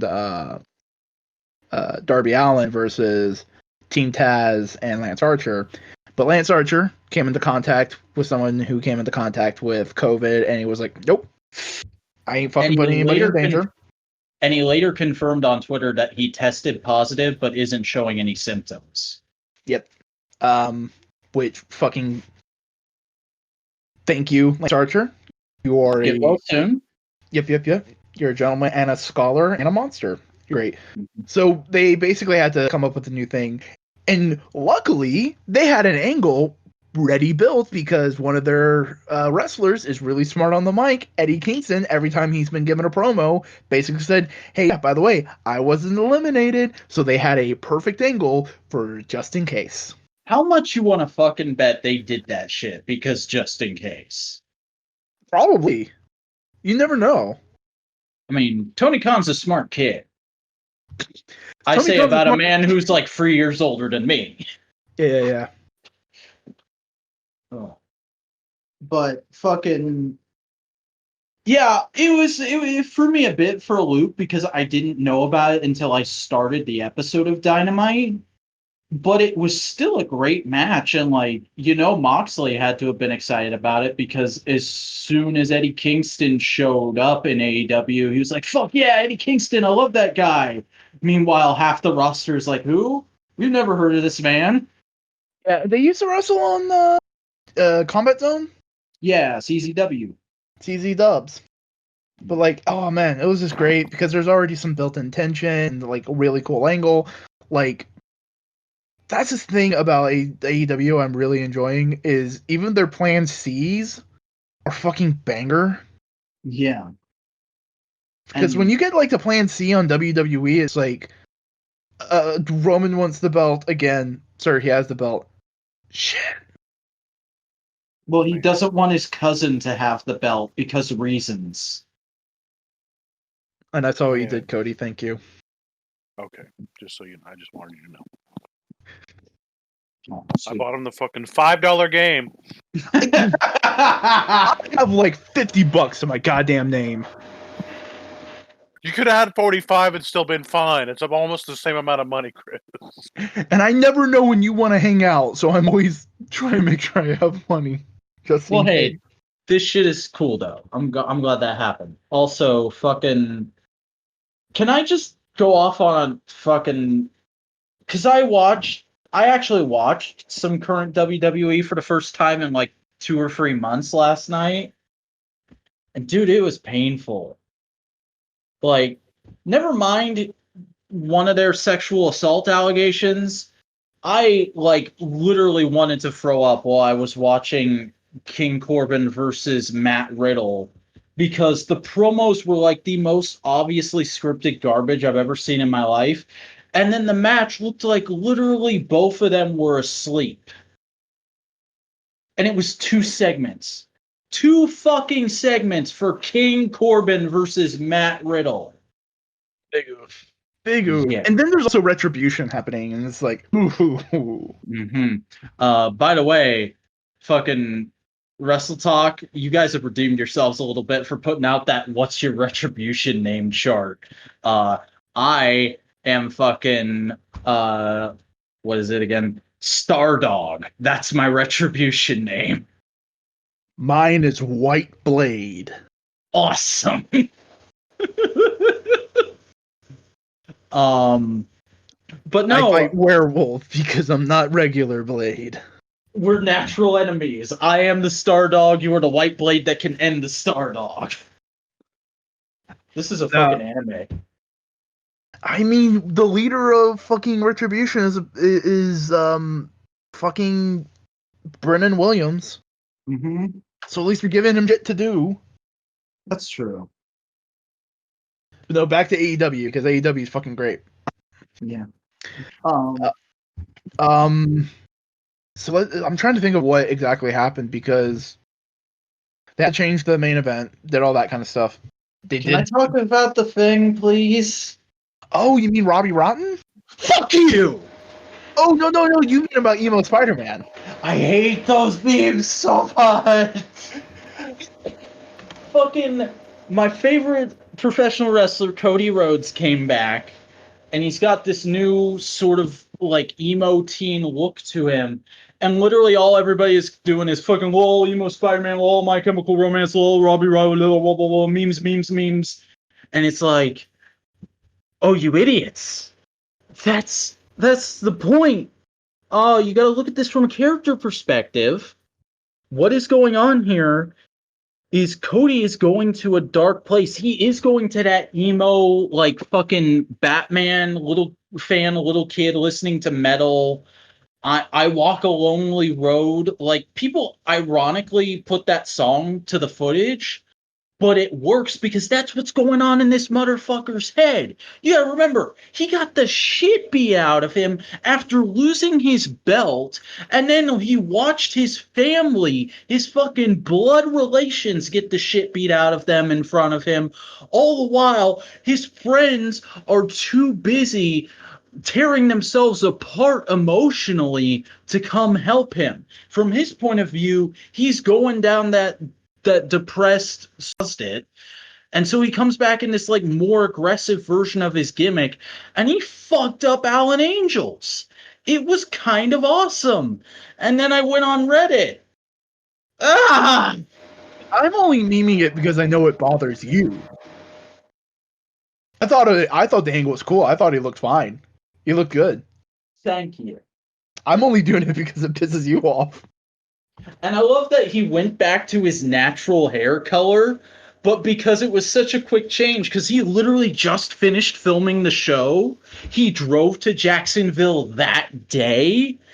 It's a dye job, and it looks like it. It looks like he just finished dyeing it, and it kind of feeds into the emo teenager thing to me.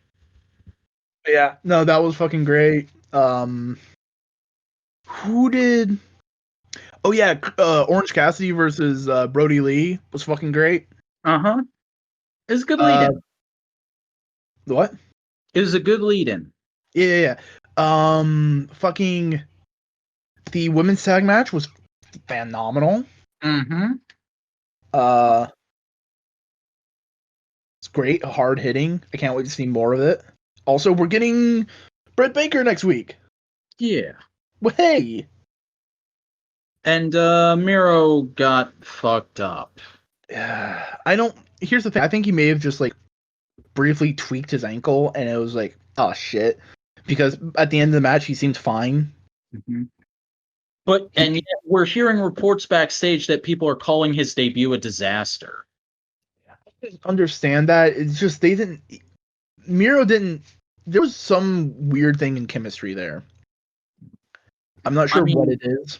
I didn't pay 100% attention to the match, but what I saw looked fine. It looked fine, but it wasn't phenomenal, which is what I think they wanted for him. Fucking Late Night Dynamite. You catch that shit? Yeah, I'm trying to remember what was on it though. Spears and Seidel, man. That was great. Yeah, that was great. It's phenomenal. I'm glad they found a way to get Spears back on TV, because I watch Dark as much as I can, but I've legit missed seeing him on Dynamite. Yeah, it just definitely feels like they want to play with other toys right now. And it's potentially testing the water for that second show that's supposed to start before the end of the year. Yeah, honestly, I think that's a brilliant idea of having a pre-taped show that goes on after NBA shit. Yeah, it's like SmackDown used to be. But it makes total sense to do it. Like, because I don't know if they had any ratings, but like following a big NBA stuff, it makes total sense to have like, hey, by the way, stick around. We got some wrestling for an hour if you. Mm-hmm. And like an hour-length show, takes me back to NXT on the network. Also, like, if they wanted to, they break it up with, say, a person who went to school for journalism, who has experience talking about wrestling, who may have a connection to the company, who has experience doing a talk show about professional wrestling to kind of intercut in between matches. Like, I have a feeling she might be Canadian? You know, blonde maybe? It's very much a possibility. And it'll be really good if she lived in Las Vegas. Just saying. Oh, we can dream. We're talking about a very specific person, Cody. Renee Young. Renee Young to AEW confirmed. It'd be cool though. She's Cody. You don't know. She's John Moxley's wife. Yes, John Moxley, the current world champion. Yes, wrestling. This is going to be the whole podcast next week. Wrestling? Oh, no. Wrestling. I mean, we already did one wrestling show with Codes. Oh, and right. It went fine. Yeah. No, yeah. Yeah, see, like, when it's around that shit, man, like, I'm about wrestling. I do not have the brain capacity to try to squeeze this shit in, what y'all are doing, because, like, there's other things. Anyway, get back to you sweaty men loving each other. By the way, I'm going to put next week's topic in the chat so you can remember it, Cody. Yeah, but that main event though. Yeah, it was a banger. The chop off. Oh, it was great. Grand. And then fucking going back to Late Night Dynamite, they already did the blow off to Brandy and Anna Jay. So like they're kind of pushing Anna Jay and pushing her fast. What if she's going up against Sheeta soon? That'd be fun. Yeah. She's great. I also like how she's like the second most confident member of the Dark Order. Mm-hmm. Like you have Brody Lee, and then you have her, and then you have all the guys who are just like, "Hey, we're having fun," and they all respect her and are like slightly afraid of her. Yes, for Dark Order's Cobra. Mm-hmm. And then fucking, oh my god, BTE this week. Like, I'm pretty sure Sam Jackson can retire because Brody Lee is the best at screaming motherfucker now. Just fucking slams the bag down on the ground. Sue walks back in and is like, what's going on? And without missing a beat, Sue, this motherfucker doesn't like your food. Throw papers at him. God, I love BTE just because it feels like so many of the wrestlers are just having fun. Mm-hmm. That's always nice. Oh. like literally I look forward to my lunch breaks on Monday now because I know I'm gonna watch BTE, and I used to know I was gonna watch Cyberverse, but Cyberverse ended this week, which is kind of sad, but it is good. I like the show while it lasts. Yeah. Also, we have Mox's temporary faction coming in, save the day after, for lack of a better way of describing it, the family come in and try to rough Moxley up. Mm-hmm. So that's kind of been not a permanent trio, but I really like Will Hobbs and Moxley and Darby all kind of being like around each other. It feels Yeah, cool. and It feels right. I like how it seems that Mox has kind of taken both Darby and Will Hobbs under his wing now. Like, it's like he's Batman, Darby is Robin, and fucking Will Hobbs is like Azrael or some shit. No, swap it. Darby is Azrael, Will Hobbs is Robin. Will Hobbs is a pretty clean cut babyface guy. Yeah. He's not like a weird violent brawler like Moxley or Darby is. So it in one sense it doesn't make any sense why he's there. But then you turn around, it just makes total sense. It fits. It works for some reason. Yeah. I just realized it's not exact. It's not a 1-to-1. I think it's partially because Will Hobbs has a little bit of a Roman Reigns feel to him. Oh shit, you're right. Like a babyface Roman Reigns. Does that make Darby Seth Rollins? No. That makes Darby like Shield era fucking Dean Ambrose. Moxley's Rollins right now. Oh my god.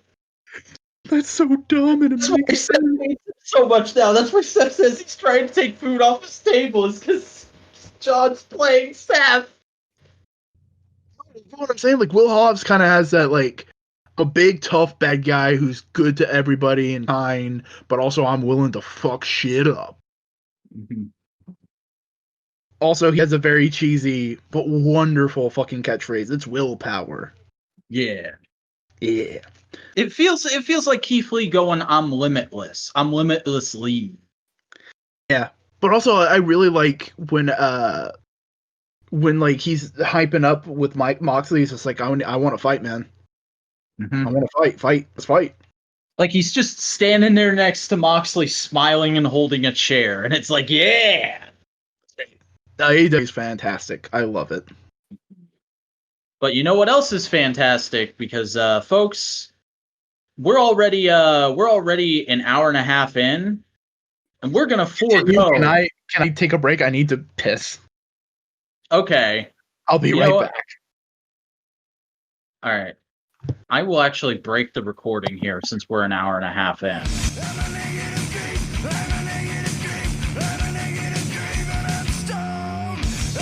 All right, folks. We're back after a short little break, and now we're going to do something a little different because we normally would do our weekly vibes, like one individual thing for each person, just kind of random what we were into this week, but this is being recorded on Saturday the 26th of September 2020. Hasbro PulseCon, the first and presumably only ever Hasbro PulseCon, just got done. And there's a fuck ton of toy news that kind of interests all of us. So we're just kind of going to go through it from top to bottom. And I think since it's Hasbro, best place to start is the robots. I am so happy and thrilled. And happy and also thrilled. It's the return of Beast Wars, bro. Transformers Kingdom. It's G1 meets Beast Wars. It's every fucking Gen X boomer's dream. Not only that, but it's always cool to see the return of Beast Wars, and that's a really weird thing to say because that never happened. There's been like one or two toys, hasn't there? I mean, it's cool to see it. I guess what I'm saying is like Beast Wars is always going to be cool, but like what I was scared of is, because like we see G1 get repeated a lot. But like what I want, my most favorite thing about Earthrise and Siege and now Kingdom is what's new. You like the weaponizers, the new characters and stuff. I like the weaponizers, the new things, the new takes on certain things. But yeah, for the most part, it seems that like my favorite shit from every go is these weaponizers and now these fossilizers. Like bone transformers? Are you kidding me? Who made this? This is amazing. It's a very new idea. It looks like it's from a completely different toy line. It honestly does. Dude, no, I forgot what it was called. But there was a line of toys that I was just it's gonna end up being one of those if I can't remember it. I hope to God as soon as I start talking about this. They had like clear bits and they were like chrome bone dinosaurs. I just realized dinosaur DNA. Here's what's fucking happening behind the scenes. The entire design team is going, oh shit, John Warden's leaving. He's not the boss anymore. He's going to go work on Power Rangers. Let's have fun. Like, that's what it is. They're cutting loose and they're doing all kinds of weird shit in addition to the G1 shit that he mandates, usually. And also on his way out the door, he's going, oh yeah, and prove that I like Beast Wars. Because apparently that's been a thing with him online for the last couple of years, is people saying he only likes G1 and doesn't even know what Beast Wars is. I don't know. I don't know. But also Kingdom could be related to Animal Kingdom. Mm-hmm. I mean, that's definitely why they called it Kingdom, because animals. Mm-hmm. But we also got to see the return of my favorite Red Boy Autobot tank, Warpath. And he looks G1 cartoon as fuck. Yeah, and I know you probably don't like that much, but I like me a Warpath that's like, I wouldn't mind it if this leaned a little more towards like the Fall of Cybertron Warpath, where like he's got them nice round edges and he's got that soft appearance, but he's also massive and like will bang boom pow through some shit. See, I don't mind the roundedness if it comes with some bulk. My problem with this is like it's round in the middle, but then there's these gangly ass limbs hanging off of it. I kind of like, I just did a whole video about how I still love that old generation's deluxe, and I don't really think it needs an update. So I look at this and I go, this isn't really to my aesthetic taste. It's a definite skip, but I can see how you're into it, Cody. Yeah, I mean, for me, all I needed was like, all right, give me that beautiful Teletubbies sunshine baby head, and give me the literal barrel chest.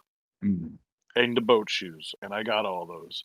If I had to nitpick anything, it's gonna be the stupid ass wizard sleeves, because I don't like that on any figure, unless they're like the heavy assault Mandalorian. Like, chainsaws.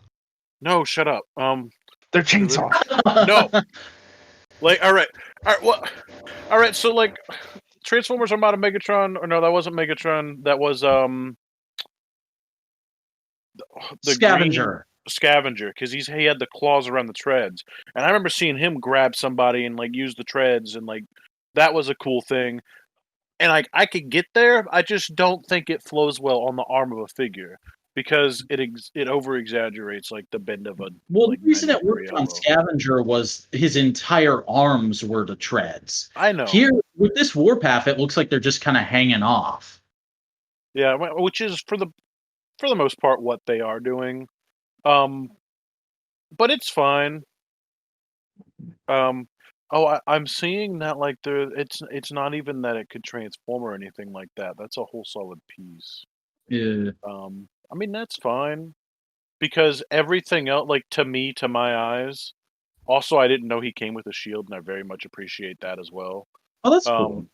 Yeah, it's part of his tank mode. But like, I don't know. I'm still gonna love this figure. It looks like he actually does have wrists. I love when they give the characters who don't need wrists.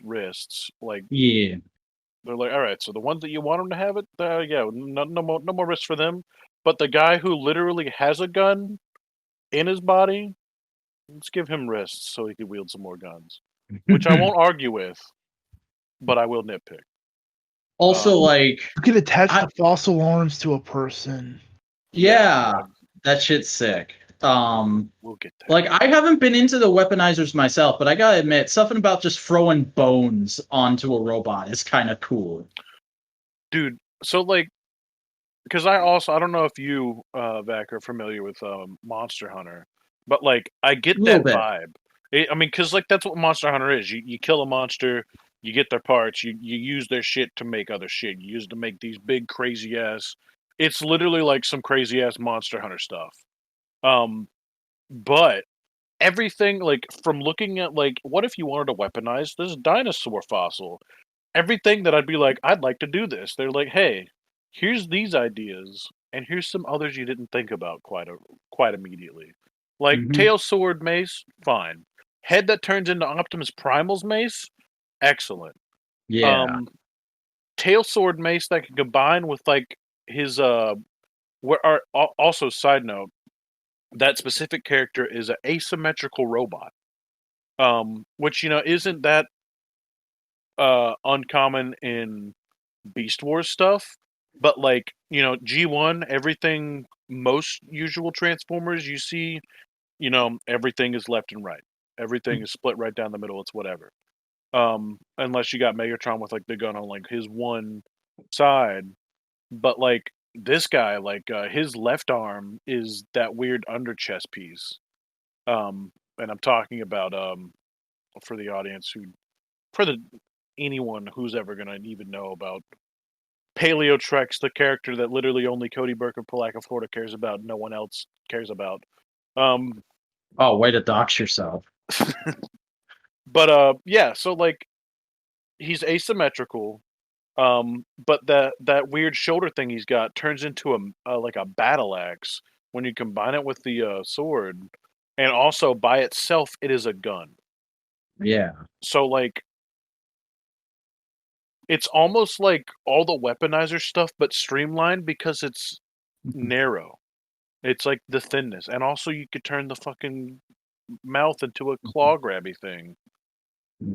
I also gotta say, even though I'm probably not gonna get them, I do like how all the principal Beast Wars characters who already have Masterpiece figures, Optimus, fucking Megatron, Black Arachnia, and Cheetor, they all look like the design team just went, okay, we're gonna do the Masterpiece, but we're gonna backtrack it enough towards the original toy that we get rid of all the fiddly shit on those figures.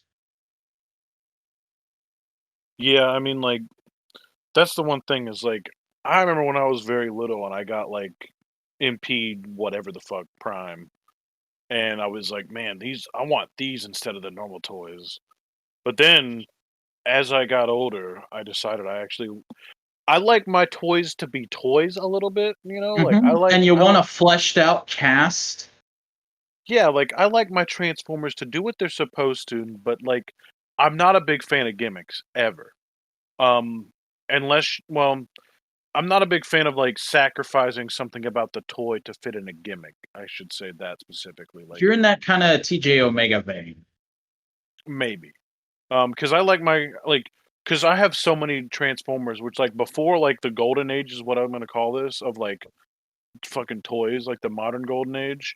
Like, a lot of your figures, like, even in Titans Return and stuff like that, and Combiner Wars, a lot of figures were just like, all right, here's a Transformer, no gun. Which is disgusting to me. Like, I get giving me a Spider-Man with no weapons, because it's Spider-Man. What are you going to give? I mean, yeah, there's stuff to give him, like... Maybe give him a web effect part, but that'd be all I'd really need. Yeah, like, but, like, Marvel Legends was very guilty of giving you a toy in a box with nothing around it. Yeah, like, I have several, because I have Truck the Leaper, because I love the character, so... Yeah. And now, like, I'm just looking at, you know, being literally swallowed by Hasbro stuff right now. Some Black Series figures are still very guilty of that, but it could kind of be excused for them because, like, they also have to, like, look like the fucking screen. Also, that fucking, those Prime figures, those fucking Arms Micron Transformers Prime figures getting reissued for the 10th anniversary. That shit kind of came out of nowhere, and it's dope. Yeah, see, what I didn't realize and what I do now realize is that Megatron.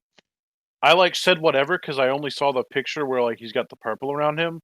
I've seen a review for that figure and I want it because the Arms Micron bat slash it's not just bat wings for him because it does all separate.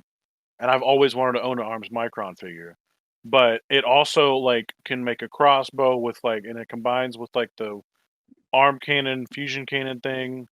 I also don't own a Megatron from Prime. I have very few Prime figures. The ones I do have are very special, but I had Voyager Prime Megatron for a little bit, and he is pretty good. It's one of my more favorite Megatron designs, even though it is a very generic Megatron.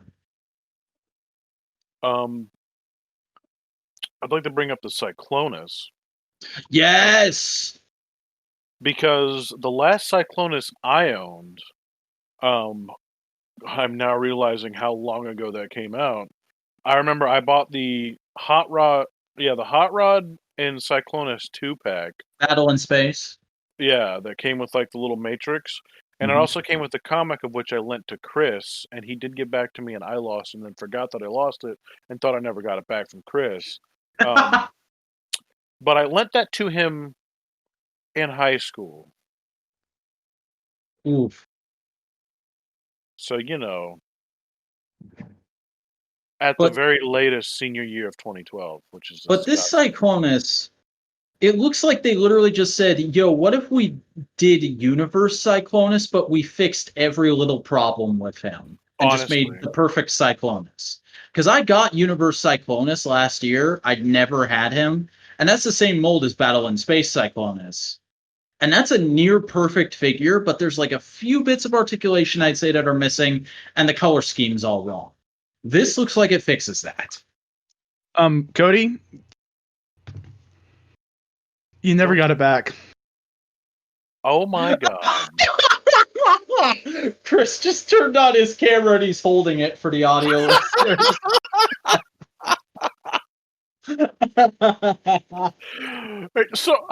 So I manufactured getting it back and losing it myself. I thought we had the conversation recently where you're like, you literally said to me in my car, so it's super recent, where you're like, no, I'm pretty sure I gave it back to you. Like, you trust my memory? No. Incredible. Yet another fantastic Hasbro Pulse reveal. That comic was I'm a piece of shit. A new exclusive. It's going up for pre-order tomorrow. Oof. So remind me next time you want to hang out, I'll grab it and give it to you. I will. I do know that this Cyclonus is also very tall, which is good. Ooh, yes, tall boys. I like his arms. I like the colors. I saw some people complain. The only possible gripe I could have against him is he doesn't come with his Target Master, but even then it's like, fucking grab a Battle Master off the clearance rack. Yeah. But that gun he does come with does look pretty attractive. I do like it. Mm-hmm. The Primal. God, I love that head. It seems a little off to me. Like, there's something about... I think it's just the fact that the paint isn't as bright as the original toy that kind of puts me off it. But I think it's probably a really good mold. This just, like... Looking at this stuff, as much as I love Beast Wars and everything else, and as much as I love these designs, I just feel how close. Like, because, like, Armada Prime has Optimus Primal's head for the most part. Like, and like there's other small little things. Like we're right there, dude. We're right there. They're doing Prime stuff again, just a little teensy bit. Like like that's a deep cut. They know they're trying to show us we care. They care. We care, obviously, but they care. John Warden's gone. Don't worry, it's gonna get better. And like, dude, like if they start, because like, I'm gonna be honest, man. I really like a lot of the designs in Beast Machines. Like, all of them probably, which I know a lot of people don't. And I don't know if that's because like that was probably the thing that I grew up with. That was like probably like the first time where I got to watch some Transform. Well, no, because yeah, Beast Machines, Robots in Disguise, Armada. I had Beast Wars figures and I had Transmetal Beast Wars figures, but I don't think the show was on, or at least I didn't watch it. I know I never watched it as a kid. I played like the game, because my cousins had it. Anyways, I don't know. Like it feels like we're close. Like it feels like I really want this to like just keep going. I don't want it to be a trilogy. I want like the next thing to like start reining in some like other Armada figures and stuff like that. Well, I almost wonder, because this is the end of the G1 wrap up / let's do a bit of Beast Wars trilogy. What if the next trilogy is just Unicron trilogy in modern day? Dude, man, bro, like don't even say stuff like that. Cause I'm like, not getting my hopes up or anything. I'm just saying that could be a thing they do. Cause like, they could do some really cool stuff with mini cons. Bro, like, don't even at me with so many cons, all right? Because I don't even want to relive that, man. I love those so much.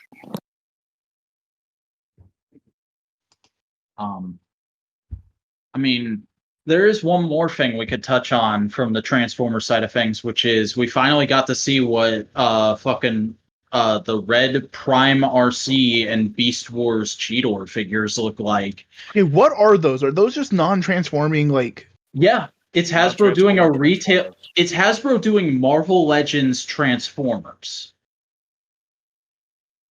I'm probably not still gonna get any of them.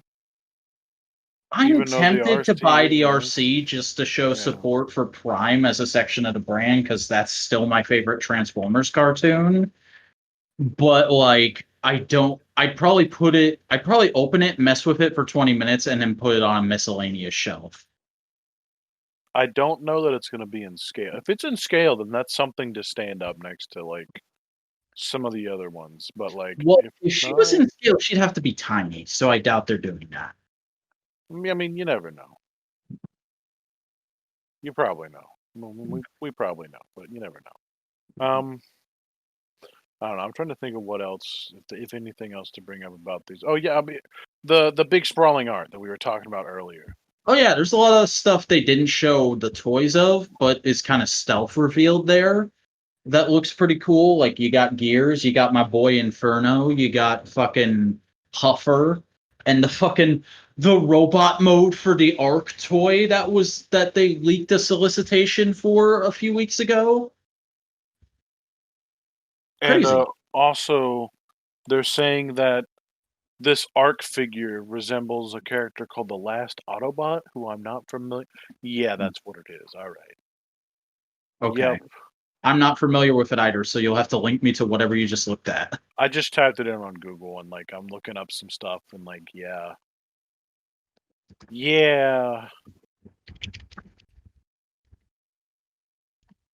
I mean, some of these pictures, it's like the head. Let me pop back over. Pop back over.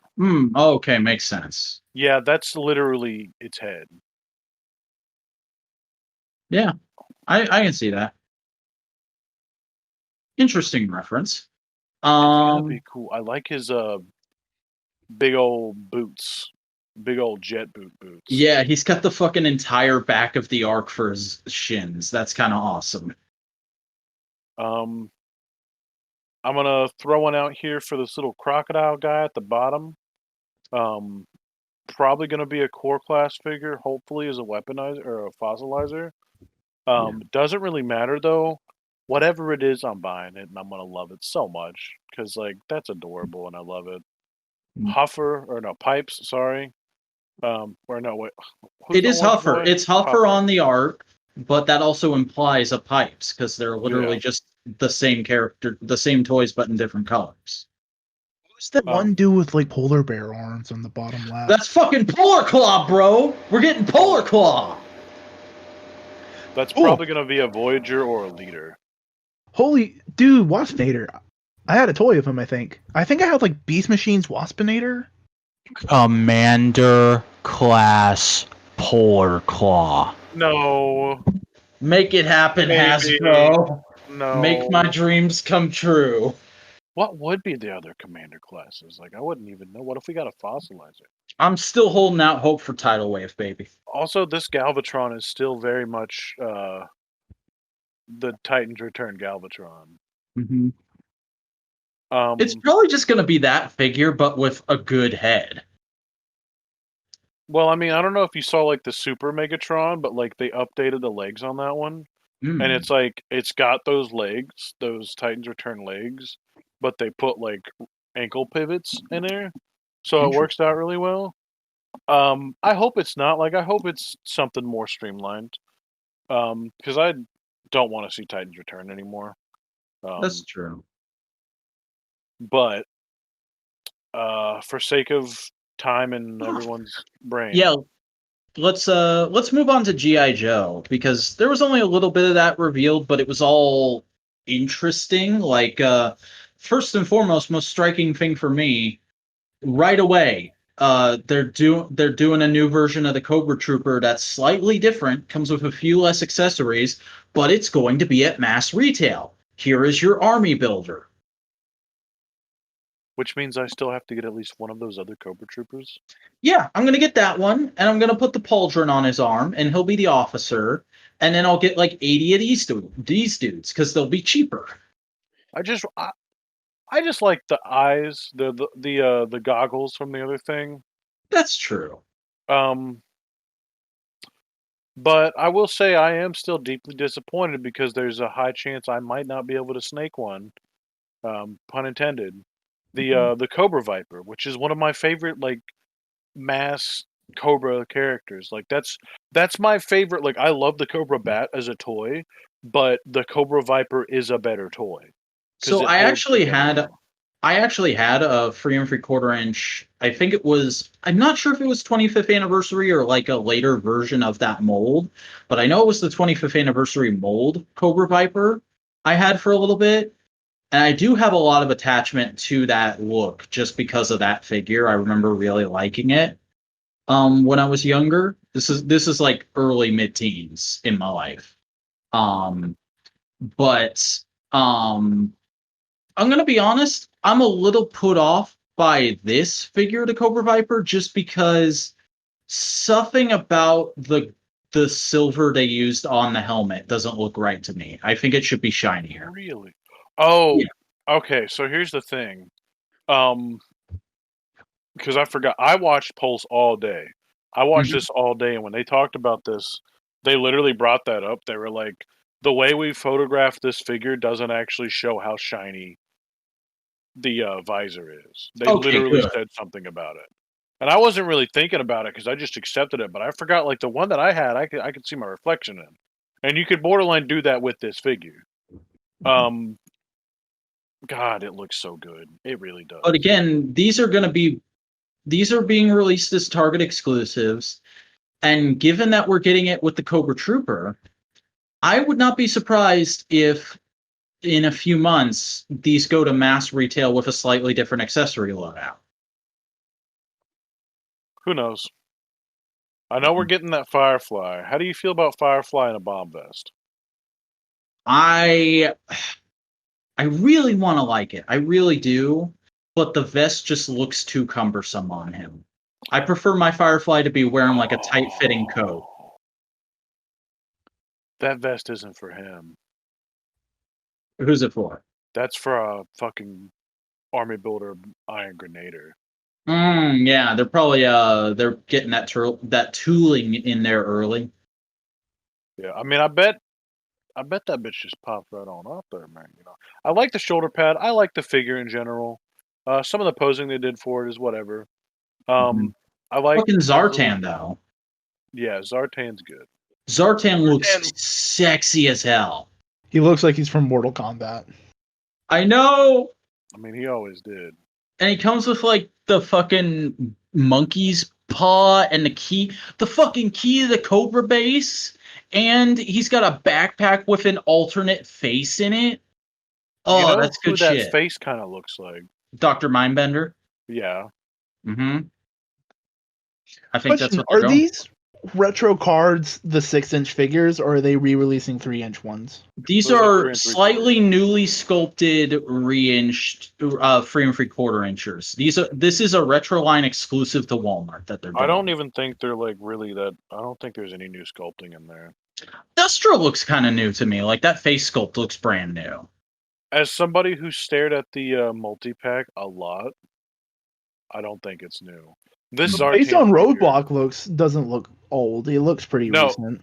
No, The that's Roadblock- definitely an old face. I had a figure with that face. I remember. Okay. The Roadblock's body looks like it's from the 30th anniversary. Mhm. I don't 'cause they recognize had that vest though. That's what I was saying. Let me get away from these Zartan. God, they did so good with Zartan. The Destro's old, but where are you? Scarlet looks like the Scarlet mold we've had since the 25th anniversary, but it looks like it's a new paint scheme. It looks like the cartoon. Yeah. Yeah, like I have that M60 right there that Roadblock's holding. I don't have the 50 cal, but I have the N60 and I have that bandolier accessory because I have a bunch of those 30th anniversaries, and that's what that is. Because like that's a more modern figure. Because there was a 25th anniversary Roadblock that didn't look like this, that had like the actual vest on it. I like this though. I'll actually get this. I'm probably gonna skip on the Scarlet and the Destro because you know. How you feeling about the Fang, that little helicopter vehicle? Because I think it's just neat that they're getting vehicles in there. I'm buying it again. Because like these are vehicles I didn't get to get.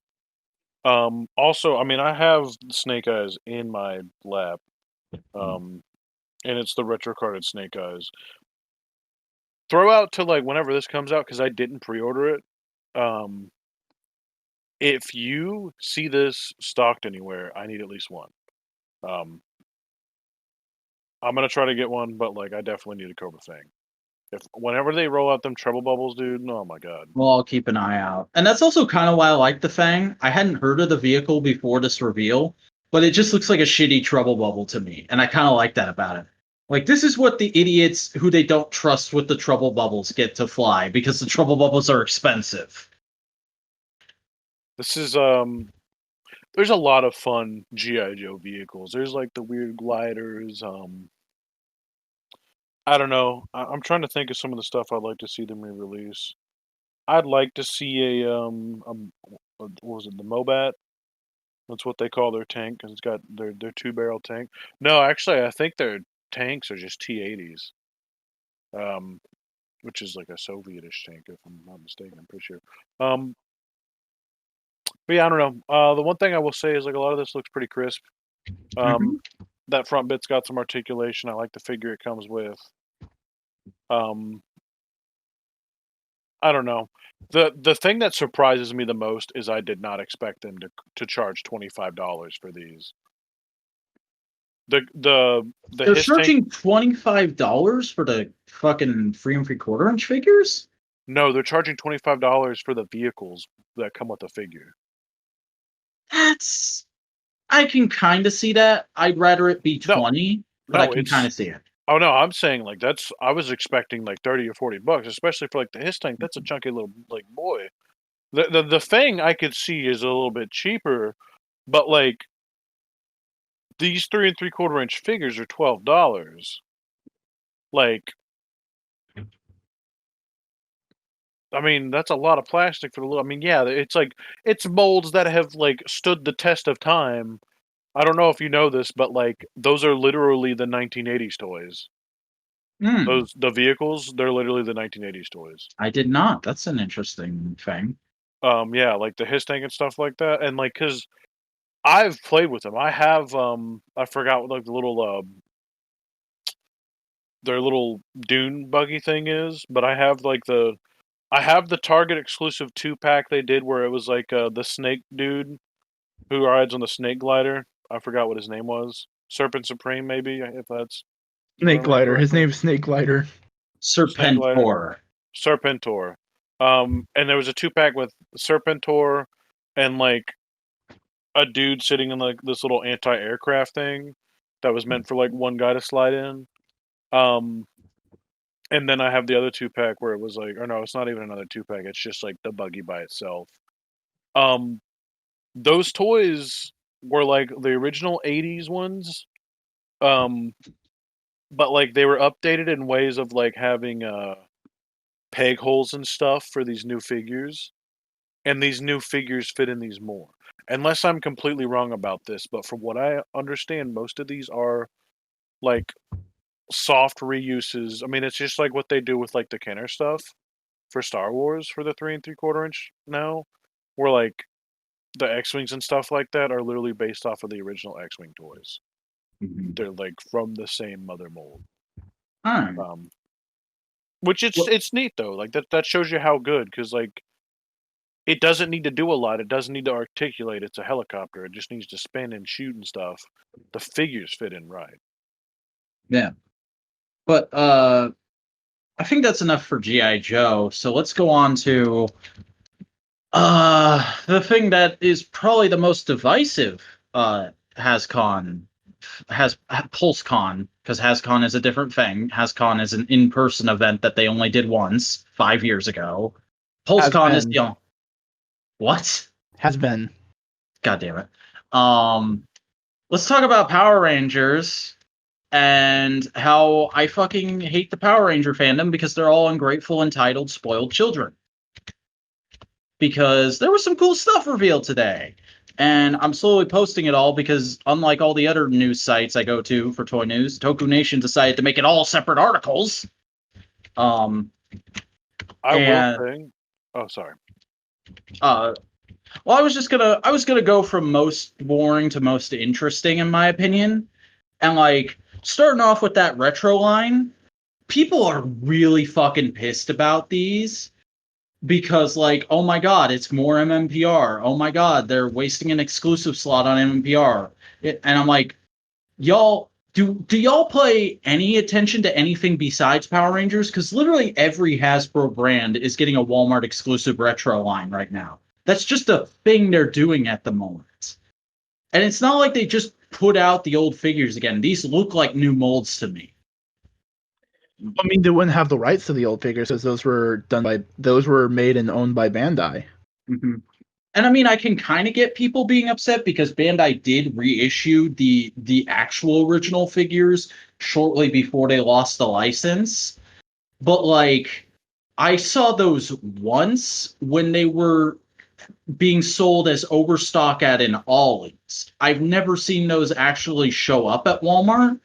So this is probably for people who missed out on that, and it's for Hasbro to get their stamp on sort of the original version of the brand. See, I saw both, but I also never had like these toys, so like it's whatever for me. I mean, yeah, I feel you on the most boring part. Like, and I mean, I don't care about them, which is why they're the first thing I want to talk about. But I also like I do care about them because I'm annoyed at how pissed off people got. It's like, this should have just been an easy skit for everybody, but instead we spent 20 minutes griping about it on Twitter. What the fuck? But then we have a new Pulse exclusive for the Lightning Collection line. We are getting our first metallic armor figure, and it's Mighty Morphin Pink Ranger, Catherine. Our first Catherine figure is fucking metallic armor pink, which is kind of cool. Because season 3, wasn't it? Yes. Back half of season 3, they got the metallic armor. I don't believe Kim ever got to use metallic armor. It was entirely Kat's thing. And I saw some people complaining about this and one other unmorphed head sculpt saying it doesn't really look like the actor. And I'm kind of like, is that a bad thing, though? Because all we've done is complain about how the head sculpts try to look like the actors and don't. This one looks like they're just kind of giving up and doing the Marvel Legends more so. We're trying to get the spirit of the character rather than trying to capture a specific look. I don't know. You It feel looks me? interesting to me. I didn't think that the face looked that bad. I have no knowledge of like what the actor looked like. Let me Um, see if I can get a picture of her real quick. I just thought that the effect that comes with the bow was cool. And I'm about like this glossy or this like metallic-y, sparkly shit they got going on. It feels like a toy from like the early 2000s. See, that's her, and I feel like this is like a comic figure of her. Like what she would look like if she was a comic character and they did a Marvel Legends. You feel me? Oh But it's man, also pretty. It's kind of close. Mm-hmm. it's fine. Yeah. They may have also not had the rights to her likeness. That's entirely possible. I also dig the choice of instead of just doing a metallic paint job, she's translucent plastic with glitter all through it. That's kind of cool in my opinion. Well, How when they sturdy were it will talking be. about this in the actual thing, they said that like they said they got metallic armor, but like the way it ended up being is like they had like this like shiny silk spandex, which kind of looked glittery, so they leaned more into the glittery part. Yeah, that's Um, a huge complaint people have with the metallic armor is that it isn't actually armor. and I mean, from what I saw and from what this is, it pretty much looks exactly right. They might be hitting a little too hard on some of the sparkles, but I don't have a problem with that because I don't have a hardcore connection. But like, I mean, I'm attracted to this. I think this is neat, you know. Because the other thing is the glitter isn't painted on; it's apparently in the plastic. Mm-hmm. See, that's what the metallic armor looks like in the show. Yeah. Yeah. Okay. So no, it's a lot more glitter than I thought it was. Yeah. But as a toy, this is like perfect. It's the right kind of scale for trying to replicate that kind of stuff. If I was gonna say anything, yeah, you know what? Never mind. It looks. The helmet has some of the glittery specks on it, Mm-hmm. but it is more metallic than the rest of it, and that does fit with everything. If it had a little less specs, then it'd probably be perfect, but like it also doesn't matter. Yeah. I And feel it's also probably also done a all in figure stone. I'm probably going to skip. who owns Like, Beetleborgs? I think What? Hasbro does now because they bought Saban's entire library, not just Power Rangers. Bro, give me some Beetleborgs. um, Beetleborgs. but fucking yeah, I'm gonna skip this. But the fact that this head sculpt of Cat exists now means we're probably getting a Zeo Ranger, a pink Zeo Ranger, and that's the cat I want. So kind of like soft confirmation of that makes me happy.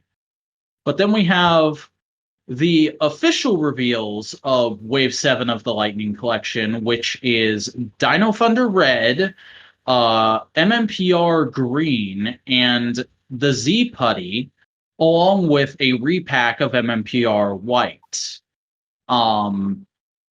So it's a very MMPR heavy wave, and it's also kind of a re-release heavy wave in a way, because the Mighty Morphin Green Ranger is meant to be him from Green with Evil. We do have a Mighty Morphin Green Ranger, but it's the version of the suit from Fighting Spirit, which is the one with the silver stripe on its helmet. And we do already have 2 releases of the putty. We've got the release that came in that 2-pack with the Green Ranger, and then we got the 2-pack of just 2 different putties. But this is the Z putty. This is how the putties looked in season 2 and then the rest of the show. So it's kind of a new figure, but it's like there's some new sculpting rather than just being a whole new figure. And the same can be said for MMPR Green, and then MMPR White is just straight up a repack. So I can see how people are upset about that. It's the first time they've done that. But also MMPR White was the first figure in the line, and it's probably a little more hard to find now. So they're just keeping that in circulation, which I think is a good thing. And all the stuff, again, this is a wave where everything in here, I'm like, yeah, I would get that because that's something I'm interested in, and it kind of adds to something that's already there.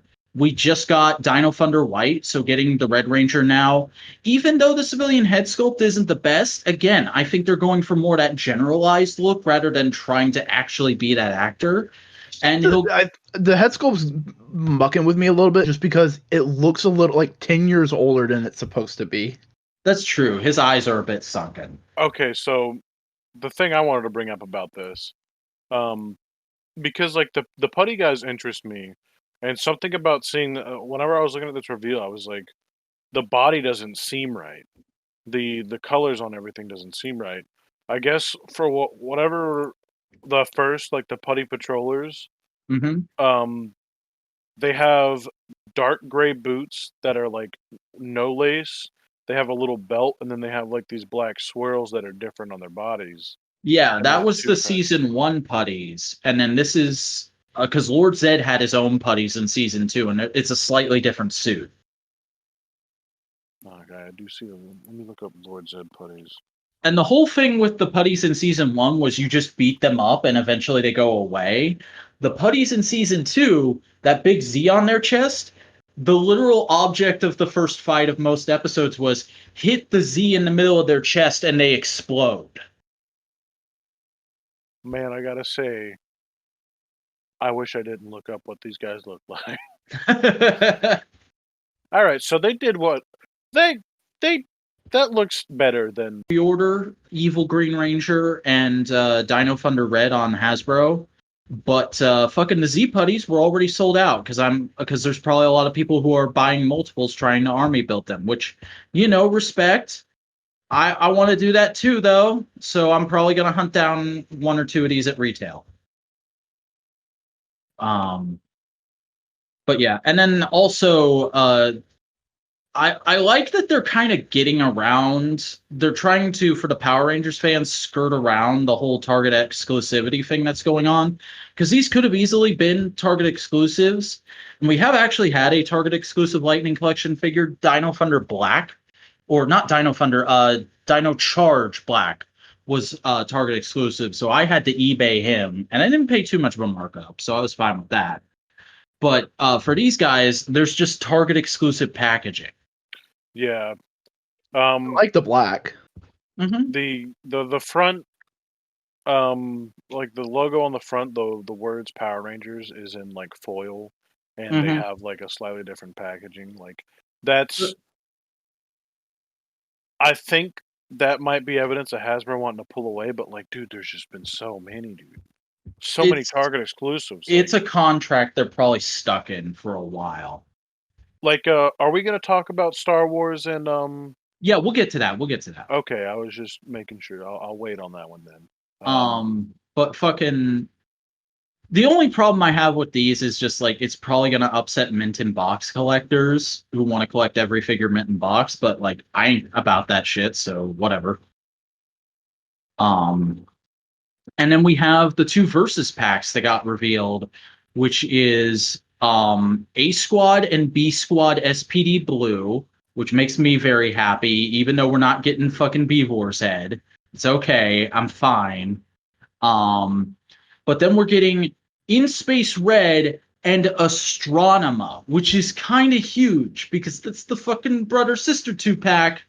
And they're even coming with the locket that made them realize they were long lost brother and sister, which is kind of awesome. Also, these are the first 2 American only characters getting figures, aren't they? I think you might be right about that. A Squad and no. Zed got a figure. There's been a Zed in Super Sentai though. This is a different character. Shut up.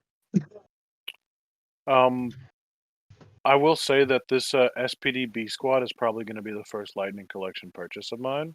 Nice. I don't know what the A Squad shit is, but I do know a cool toy when I see one. And I mean, I've been trying to like skirt around the Power Rangers for a little while, like the Magna Ranger. The second I find that again, I'm probably going to buy it. Do you want to know what the A Squad is about? Because SPD is my favorite season. It's bad guy, right? That's what you were saying earlier. They are Power Rangers that willingly became evil for no reason other than it just seemed like the better side to them. Is there any reason that they have like the fucking Power Rangers in space helmets? Just that's what was lying around, so they used that for the costume. But also, it is hinted at.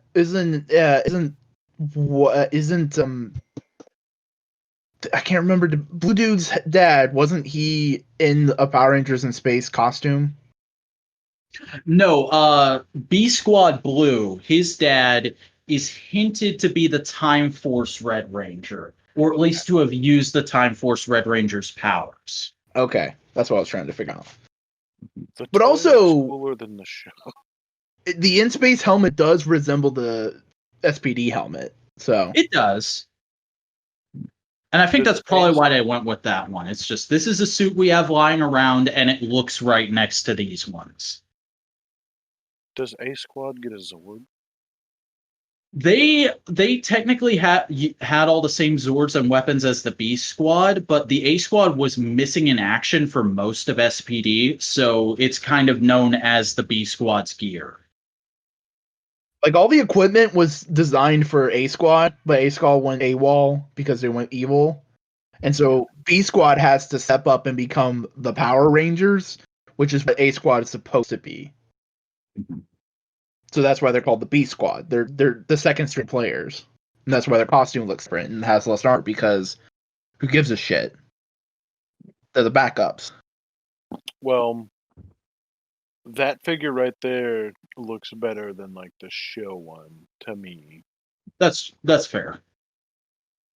It's cool though. It's awesome. I'll pick it up just because like I know like my brain will be like, oh, this is good guy versus bad guy. Always have affinity for like the blue and black Rangers. And I don't know if the guy comes with a gun, man. It's a pretty cool thing. I like guns. Guns are cool. I also have a challenge to put out to any customizers out there. Get Lightning Collection and Astronema and turn her into a movie Spawn Angela. You know, Because Actors play movie Spawn Angela. No. That costume was Angela's costume in the Spawn movie. Okay, what? Yeah. Later Power Rangers reuses a lot of costumes from random movies. Like the fucking Lost Galaxy, the army in that show is wearing the Starship Trooper army armor.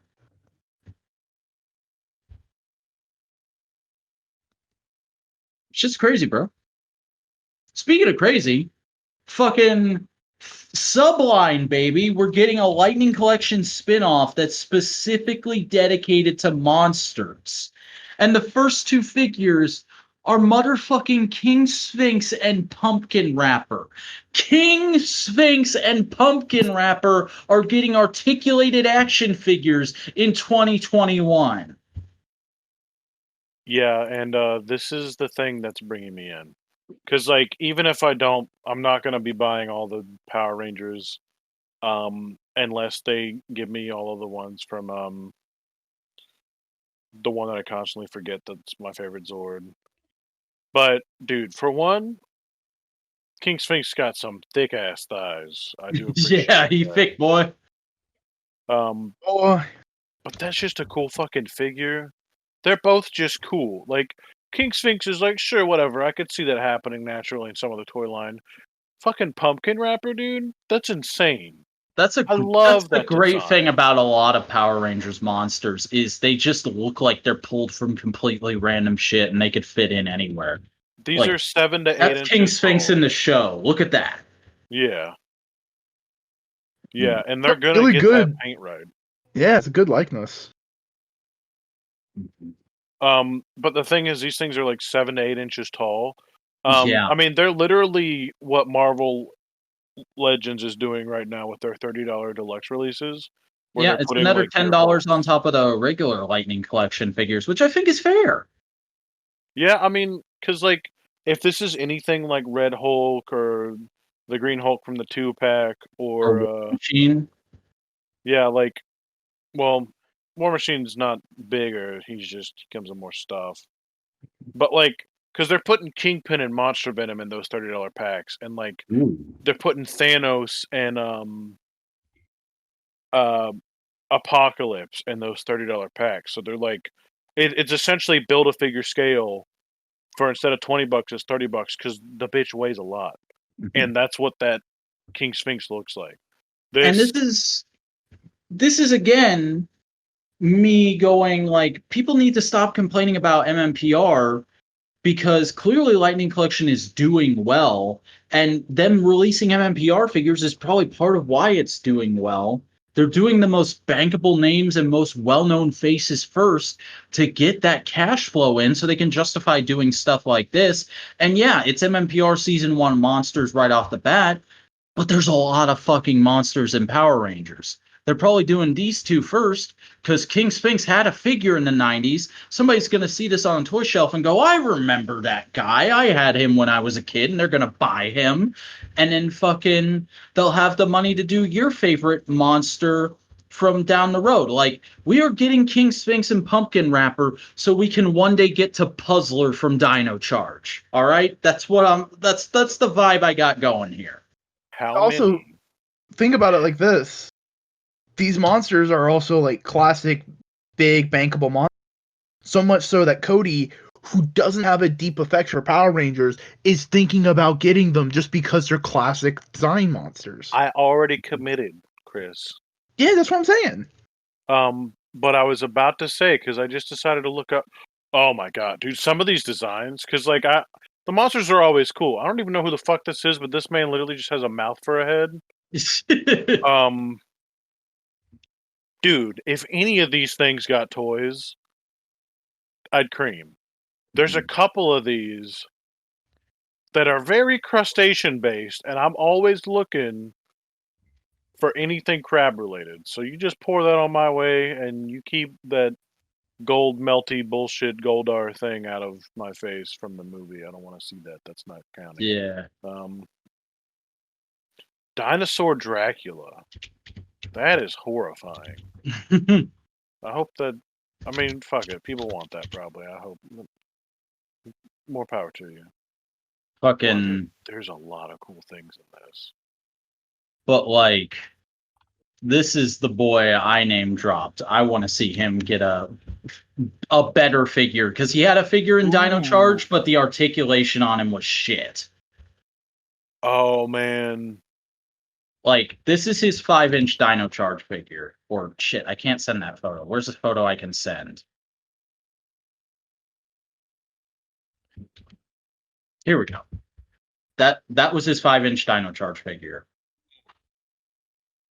Yeah, I'm looking up Power Rangers monsters in general. There's also so many good designs. Just yeah, that's something I would buy and not need to know anything about it. I would buy that because it's a cool toy. It's almost like this is going after the weirdness of like the Fortnite figures to collectors, where like there's a shit ton of collectors buying all the Fortnite figures because they have no fucking idea what it is. But some of these skin designs are so outlandish and cool that you as somebody who likes something can't say no to it. I just saw a monster that looks like Big Zam, so I mean, we could always get fucking Baboon Man.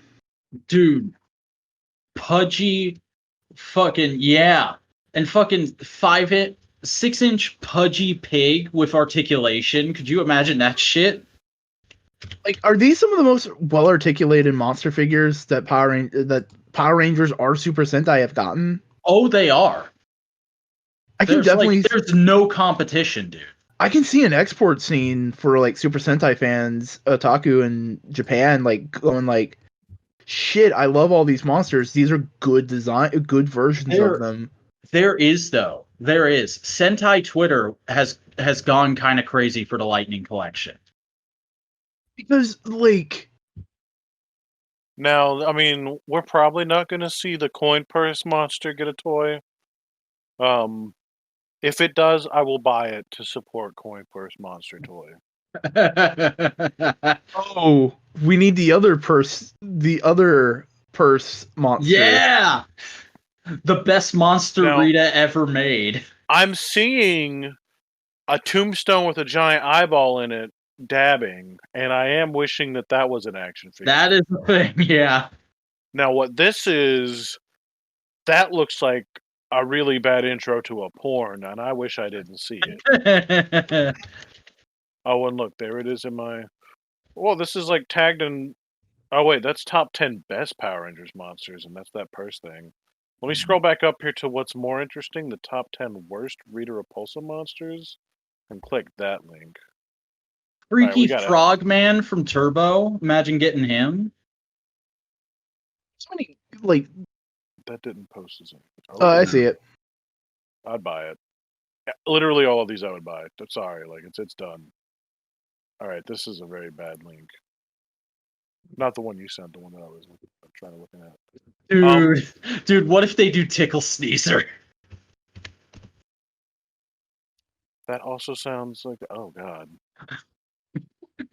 Customizers would have a field day to try to finally get a Leprechaun on the Hood figure. So Yeah. I mean, got a lot of like almost crabs. Ooh, Waspicable, dude. Get me that. Yeah. Get me that right now. Yeah, there's got to be so many cool ones. As much as I dislike, oh, dude, fucking Eye Guy. Again, MMP Yeah, Art I Season saw 1, but it's a sick-ass design. but also, dude, what about one of these guys from SPD? Ooh, yeah. Or fucking just give me blue heads. I just want an army of blue heads. As much as I don't like Ninja, imagine getting the Skull Gators. Goalgator. Ooh. There's so many. There's like even the looks bad like something's seasons have like on. sick ass fucking Yeah. sick ass monster designs. Mm-hmm. Probably not gonna Oh, get an dude. action figure of this actual giant heart. The Mystic Force Grunts. Oh yeah. But also Magnetron. Yeah. I would buy that. Yo, wait, hold on. No, this is the best one that they need to do. my bae Bizarra. Professor Cog, yeah. Where's the Professor Cog? Oh, that's pretty cool. A lot of these are pretty neat, dude. Mhm. Think about it. If this line does well, we could get some of them. So you heard it here first, folks. Everybody buy a fucking King Sphinx and a pumpkin wrapper. Mhm. Also, the cast for Dino Fury got partially revealed, and we got a trailer that was all Sentai footage and stock footage, and somehow everyone was surprised at that for some reason, even though that's exactly the way Saban used to do reveals. Why the fuck would we expect Hasbro to do it any differently when it's a fucking pandemic and they can't shoot any new footage right now? Saban made a promo that had Kamen Rider Wizard in it. Yeah. I got tricked by that shit back in the day, by the way. I don't know if I've ever said that publicly. There was like a whole day where I was like, oh my god, Wizard, fucking Power Riders happening and they're doing Wizard first. I'm so excited. I gotta kill myself one of these days. Oh, that looks like a falafel monster. Anyways, Ghostbusters, Right. Let me click which I that. put in just so Chris could have something that's felt especially for him, because Ghostbusters is fucking sick. I don't care about I wish I Ghostbusters. had money so I can fucking get the line because I love Ghostbusters. Mhm. They're redoing the fucking roleplay. Yep. Mm. And Oh, it's a replica of Ecto 1 from the new movie. Is it? Yeah. It It has is. it has the rust on the doors because he has the Ecto 1 behind him that they're using in the movie, in the new Okay. Ghostbusters movie. I thought it was just going to be the classic one again. My weird thing about this is it's in the whatever line is called. The retro line, No, the Real plasma Ghostbusters? collection. plasma series. It's a plasma series figure.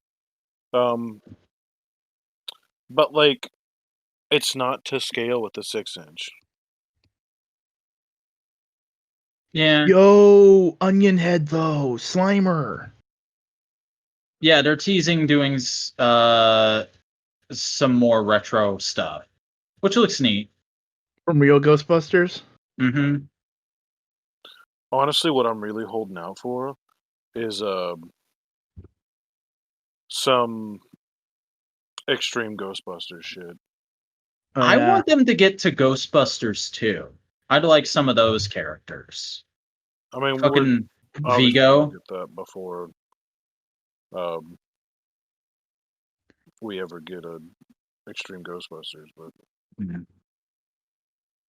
I do think we'll get Extreme Ghostbusters sooner than we think, though, because like I think what they're probably gonna do is they're probably working on getting Ghostbusters 2 figures done right now, in order to fill time until until Afterlife happens, because it got pushed back a whole year, and then they'll do Afterlife, and then they'll probably do like some cartoon only characters in the Plasma series, doing what they do with Black series, make them look a little more live actiony. And then when they're starting to scrape the bottom of the barrel, they'll probably get to the female Ghostbusters. oh, I don't even think they will. You think?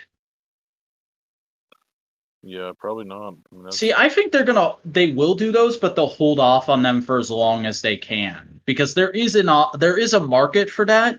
It's just not very big, so they're probably trying to drive up the demand. Just a theory, though. Also, apologies for the plastic. But then we have fucking Marvel Legends, baby. Ooh, I see Firestar. Yeah. I see Spider-Man's Firestar. amazing friend. We have finally completed Spider-Man and his amazing friends, and it feels oh so good. Oh, I'm they got a excited. perfect Mr. Fix-It. Yep. Joe Fixit's coming. No, that's not perfect. Hold on. Stop. All right, 1, that's directly from the Avengers game. 2, they got it wrong anyways because he has green skin and not gray skin. And 3, I'm slightly worried about the sculpt depending on what this is. It might have butterfly joints, it might not. I don't know. it definitely doesn't. But yeah, I don't know. But no, like, something about Green Hulk in a suit does not sit right with me. Kang. Oh yeah. Kang's cool. Fucking Kang is coming. Classic Falcon. Joe Costa is getting an action figure for the first time ever. You can pose her slapping Ultron. I'm excited. Also, because I liked her in Dan Slott's Iron Man. What I read of Dan Slott's Iron Man. What are you gasping at? 90s Thor! Thunderstrike, baby. He's coming. Yep. I love him. Look at his stupid jacket. Tell you something about that Hellfire Club bad guy. The guard. Dude, their faces, man. It's like butt cheeks the bad guy, man. I don't know. Like, I feel it looks like a sex Club doll. is also like really like tongue-in-cheek BDSM club. So makes sense. I want that Stan Lee. I need that Stan Lee toy. What are you looking at? It's a collage of Doctor Doom, Shang-Chi, Black Widow, Iron Man, Apocalypse, Venom. Oh, Deadpool. that's Stan Lee's already out. He's been out for a while. Yeah, but I need him. I'm just seeing him, and I need him. See, how many of these figures do I own? 1. How many of these figures do I want to own? 3. 4. 3. The in-scale Stormbreaker. Yeah, that Stormbreaker looks pretty dope. I mean, I'm not into roleplay toys for the MCU, even though a lot of them they've done look great. But that's Stormbreaker, because Stormbreaker, like making Stormbreaker, was one of the coolest scenes in Infinity War. And since I don't do MCU Marvel Legends, That'd be a nice way to get a representation of that scene. That's good for cosplayers too. Mm-hmm. But then fucking we're getting Spider-Verse, Miles and Gwen, and a little Spider-Ham. Ooh, Again. I'm still that's in the exciting. retro.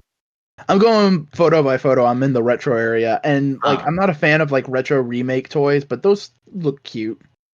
They do, but also I feel like Hasbro and people who are being paid to talk about them by Hasbro are acting way more excited about them than most people will be. I like the Spider-Verse 2-pack. It's cool. Mm-hmm. Yeah, the heads are nice. That 2-pack came out when Spider-Verse came out, and now they're like doing the updated figures that are going to be single releases. Yeah. Like Gwen is mostly reused, but she's got a new head, and she's got two new heads, and the feet are now sculpted instead of just being painted as the ballerina's shoes, which I appreciate. And I think Miles is completely a new sculpt. Yeah, he is. Hopefully, this will save me from having to consider those Mayfexes. Where was it? Yeah, I was hardcore fence sitting on those Mayfexes, but now that these are revealed, I'm like, nah, I'll just get those. As long as they do a Peter B. Parker, I'll be fine with just getting these. We're gonna get sweatpants. I need sweatpants. We need sweatpants. But then the fucking boy, the fucking Build-A-Boy, Stiltman, he's glorious, he's beautiful, I love him. I love him so much. So what's coming with the hand ninja? Is it both a leg part and a foot part? Because it looks like it's just the foot. Like it's foot and then leg. Like, I think it's leg that starts to go into foot. Like the feet are probably coming with someone else. Because I like think you look it looks like you could just pop it off. Yeah, that's what I'm saying. Like, can you pop it off and then pop in more legs? Because, like we said earlier, before we started recording, Hand Ninja Army Builder, so you can have a 6-foot tall stilt man. Yeah. I'm going to buy free hand ninjas, and my stilt man's going to be the tallest boy. Make him as tall as Sentinel.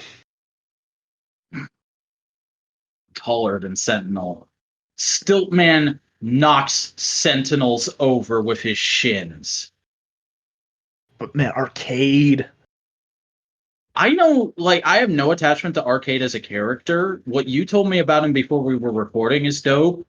But, like, he just looks like a cool dude in a suit. I want the figure just because he looks like a cool guy to have to spice up a display. Platform shoes. Mm-hmm.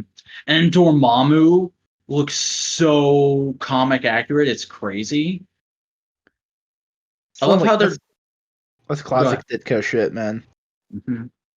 And they're just holding off on classic Doctor Strange as long as they can, pissing off Marvel and fucking Doctor Strange fans so hard. I love it. And then we're getting deluxe scale Thanos based off of the Infinity Gauntlet look. Finally, a classic Thanos. Oh, I'm so excited. I'm so excited to finally get rid of my Marvel Select Thanos. Dude, that Dormammu looks like it's going to be a beautiful set piece. But yeah, that Thanos is going to be great. Mm-hmm. Especially if they have a little bit of that Hulk articulation in there. Like, I've been waiting for that. And then we're getting the Thanos wins Silver Surfer, which is a slightly darker Silver Surfer. And it's going to piss me off twice because not only is it a Walgreens exclusive, again, but it's a wee bit darker than I realized, which kind of sucks for me to be able to just get that and have those be my... Yeah, I don't What care. if it's supposed to be like a classic one? It reminds me of Silver Surfer Black, though. I could see that, but like the eyes would need to be bigger, in my opinion. But like, if they're doing a Silver Surfer Black, I'd be okay with this being Silver Surfer Black. But then, fucking Hickman X-Men just coming out swinging way earlier than I thought it would. Moira Taggart. Fucking Professor X and Magneto. Oh boy. Oh, they look so good. I want that X. I want Professor X just because, goddamn. Just post him telling somebody like "fuck them humans." Fuck them humans. Mm-hmm. And fucking, I think this is the first time Moira has had a figure too. Probably. Good week for the ladies getting first figures. That's a good buck for that Magneto too. Like, goddamn, he's jacked. Is that the same one that they used for the Family Matters free pack? I don't know. I don't know, but that's how Magneto's looks in the comics, so it fucking works. Professor X is Professor X is a little swole, but. And then they're releasing the two rarest Jim Lee Marvel Legend X-Men that have happened, and they're going to be on retro cards, and the colors look like they barely changed. So it's like, if you want those fucking characters, here you go. Don't pay $90 on eBay anymore. It's exciting. Have they done a Gambit before? Yes. Yeah. That is the same Gambit they've done before. He's coming with new effects parts for the cards, and I think his coat is a lighter color than the original. The superheroes wearing jackets over top of their costume. It's a good look. Mm-hmm. Also, Rogue's coming with that part of her holding her glove in one hand. That came with that modern Rogue that just came out. Pretty cool. Yeah, it's pretty exciting. Definitely good stuff in the Marvel Legends area. And then Star Wars just kind of went insane.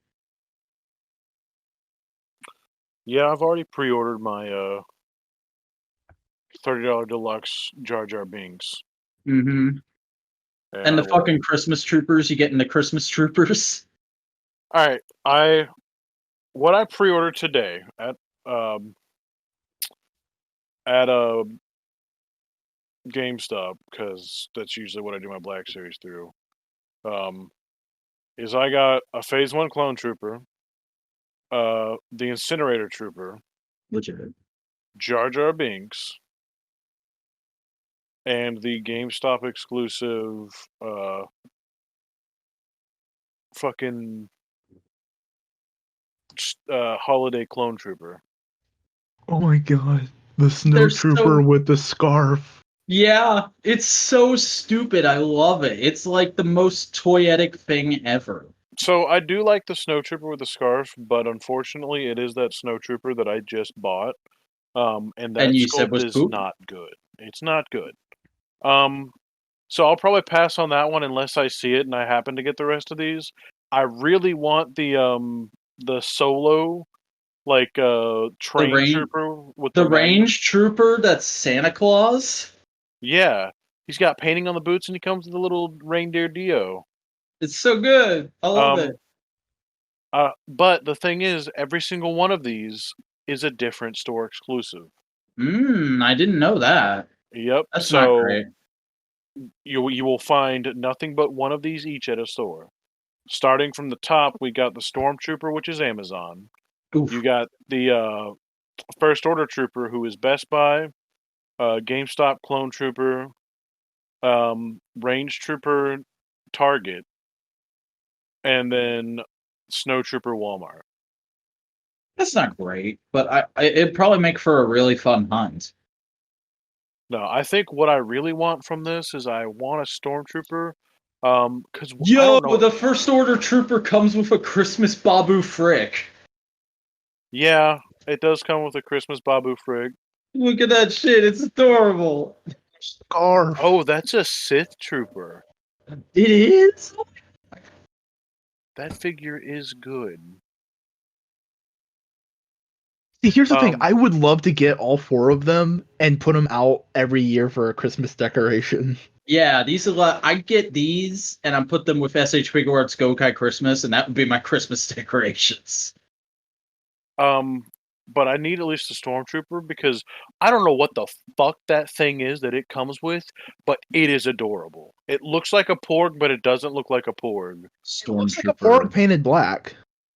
Where's the stormtrooper? stormtrooper. Oh, I see what you're talking about. Oh, I don't know what that is. Oh, it's a porg as a snowman.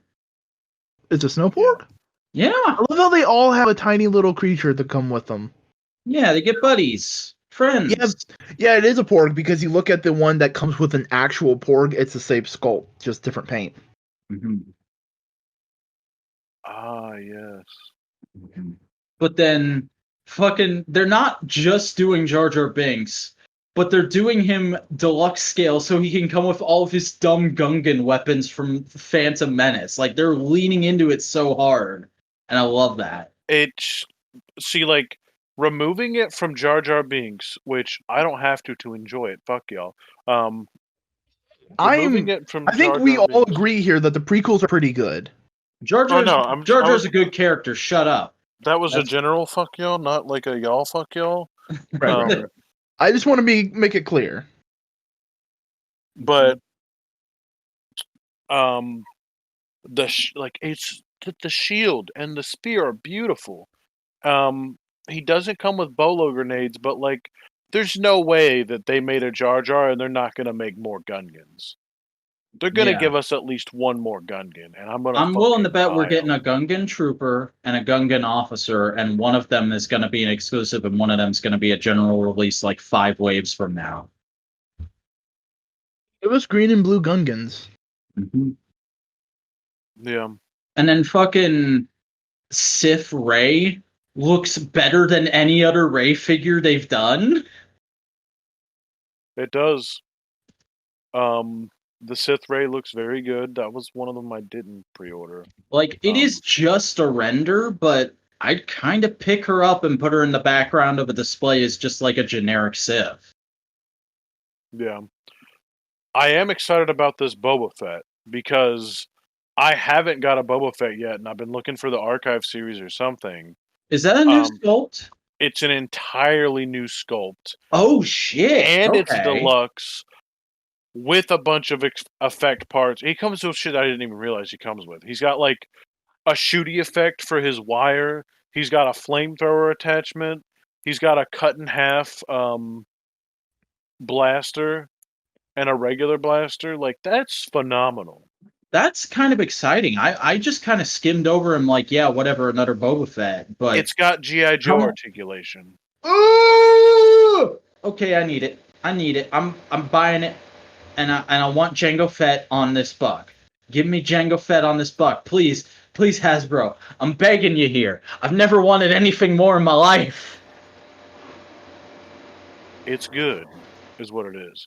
Yeah. So yeah, the Incinerator Trooper looks beautiful, absolutely beautiful, awesome.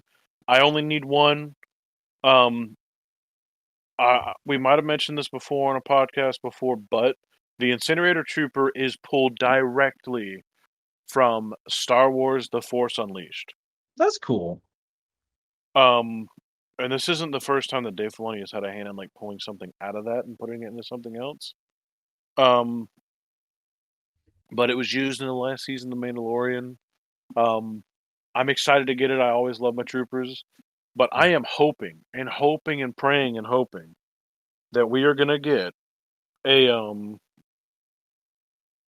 fucking like what's his name? Starkiller from Star Wars: The Force Unleashed. That'd be good. Because there's no reason to not get it, you know?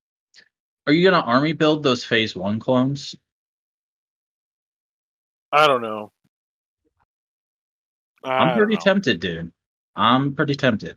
I just know that everyone at least else 2. is. At least 2. Am I right? Yeah. I mean, I have a green one from like back in the day Black Series. And that figure's pretty good. So I wouldn't mind getting some more. Is that a new Cody or is that a reissue of the old Cody? That is a reissue. That's a reissue. The archives, they do the archive series once a year, and it's just reissues of whatever were the best-selling figures that are now hard to find from the last couple waves.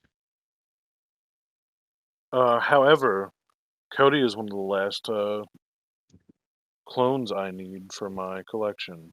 Ooh. Really, I always thought it was like one of the first ones you'd always get because you love the character. Yeah, Cody came out right when I stopped buying Black Series figures. Also, it's your name. Yes, it is. So Cody came out right there when I stopped buying them. Thrawn came out right when I started getting back into them, but Thrawn was impossible to get. Is that novel Thrawn or is that supposed to be Rebels Thrawn? Yes. Okay. Yeah, he's kind of functioning as both. It's weird. It was first released as an SDC exclusive with a bunch of like both Rebels and novel centric accessories. And then there was a single pack release, which is what this is a re-release of, and it's just that figure, but with none of the accessories except his blaster pistol. I do No, kind of want to track down the SDC one at some point, though, just because it comes with Islamari, which is fucking cool. yeah, there's a bunch of cool shit with that, but like that's like $100 figure now. Or more. Yeah. It's cool. That Here's the armor. thing. They're calling the Christmas characters holiday edition. They should have called them the holiday specials. Yeah, but that'd be too good. I don't know. This armor was cool because this announcement came literally after like I saw on Instagram that like this armorer is getting a regular wave release, and well, it seems like the only well, no, there's a lot more than that. She comes with the little pouring spout thing and like the little clamps. Or it's more of a hammer, I guess. She comes with that in both versions, but the deluxe has better paint, amazing wash on that kilt, and sorry, a soft goods cape, and also like I'm making a Mandalorian helmet accessory, which is dope. I mean, again, I haven't watched Mandalorian, so I have no attachment to this character, but it does look like a neat figure. Yeah. I don't know if there's pictures in it in here, but the already funded um Mandalorian Razor Crest ship. Yeah, that's for the vintage collection, right? Yeah, it's 3 3/4 inch, but it's also I think it might be pushing Jabba sail barge big because it's 1-to-1 scale to that 3 3/4 inch figure. Damn. If you let me try to find a picture. I'll also mention while I'm on the Star Wars page. I'm probably gonna end up getting the re-release of the Luke and the Solo, just because I got some other like Winter Boys, and I'm gonna try to pick up that Wampa. That's fair. I prefer their Bespin looks if we're going Empire Strikes Back, but I can see why people would be into those. I had a 3 3/4 inch Han Solo figure that was from Hoth, and he had a really cool. Also, I just linked the Razor's Edge in the chat. Yeah, he had a really cool like mask and stuff like that that you could take off of him, similar to my Hoth Trooper. But no, yeah, you look at this Razor's Edge. I mean, this Razor Crest, yeah. Dude, like the amount of detail on this thing. Actually, this one, what you linked was the announcement of the push goal or the stretch goal of it coming with a Jettison. It's a little it's something we actually haven't seen in the show yet either. Comes with a pod of not the racer variety. But no, the detail on this thing is ridiculous. The scale is ridiculous. The fucking weapons room or whatever Yeah. is insane. Now it's gonna come with the Beskar Steel Mandalorian with the soft goods cape. So it's gonna be shiny metal, shiny armor Mando. It looks like most of those weapons are made to be able to fucking come out. And, Yes. like, there's no reason they wouldn't, but that is beautiful. Absolutely beautiful, the amount of weapons. Like, that's insane. Because, like, yeah, he's got it, but, like, you'd never expect it. They'd be, like, molded on or something. Just the idea that this is that scale and it's like a cargo ship, I don't think we've ever seen before. Because, like, you look at some of this stuff in, like, the back, and it almost looks like a Lego set or something like that. Because you got the area to the right where Baby Yoda sleeps. You got the thing that he sits on and, like, pees and poops on, which is weird. The Go closable somewhere. fridge thing. Yeah, the guns are removable. There's so many panels that come off of this thing. It's And- a really neat thing. I gotta admit. Yeah, like, it's got me feeling some type of way. Like, I didn't get the your boy. My boy? I don't know, man. The Sentinel. I didn't get the Sentinel for $350, but like this. Yeah, I Oh, ended up God. passing on the Sentinel too. I just couldn't get up the money in time. I wish they'd show me some. When does this end? 43 days. Hopefully, in 43 days, we'll see some color pictures. Because it is beautiful. It is cool. I love the design of the ship pictures. Because it is beautiful. It is cool. I love the design of the ship, but, like, you know, it's also $350. But then the last thing we gotta talk about is fucking Elf Boy. Dungeon and Dragons 6-inch line is happening. I'm surprised that hasn't happened sooner. Yeah. Because And that's a line that can easily, like, hey, we can just make a bunch of accessory packs and people can just make their D&D characters.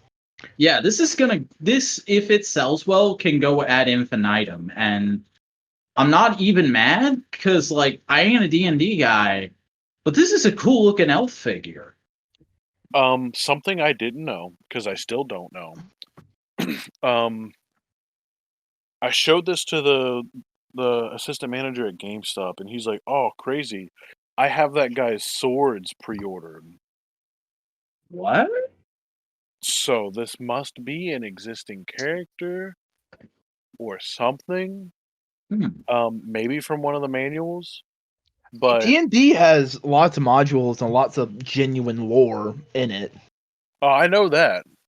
And I know, Chris, you haven't left your house in like 30 years, but you go into like a Walmart, you go into our Walmart right now, and you see like the Dungeons and Dragons stuff. Like there's miniatures that Hasbro's having back out on the aisle, and they're sitting right next to the DC and Marvel stuff. So like Dungeons and Dragons is like back in the like It's on the forefront. come up.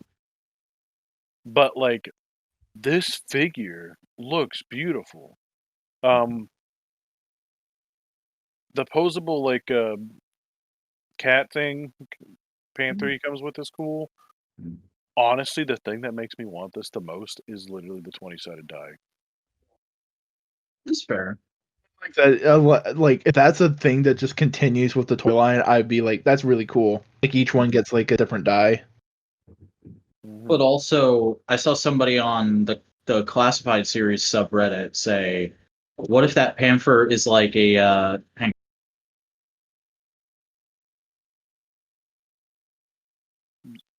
He muted himself. Sorry. I was just gonna say, what if the panther is like a backdoor way to get sculpting in for animals in the G.I. Joe line? Like, could potentially swap out the head and the tail and get a timber. It'd be cool to see a timber, or I forgot what bazookas. Dude, we gotta get a bazooka. I forgot what his dog was named. Gotta get a crocodile. I think it's just like Mutt or something. Yeah, it might be. I'll do deluxe Croc Master that comes with the crocodile fully articulated. Yep. That'd be dope. But that was PulseCon, and that was a long-ass podcast. I don't know if we're actually going to include the PulseCon stuff in the final cut. I might cut it out and make it a 0.5, release it early. But yeah, pretty monumental week. A lot to talk about. A lot of interesting stuff going on. and I'm definitely looking forward to next time. But before we can get to that, Cody, you got to tell everybody who you are and where they can find your stuff if you want them to.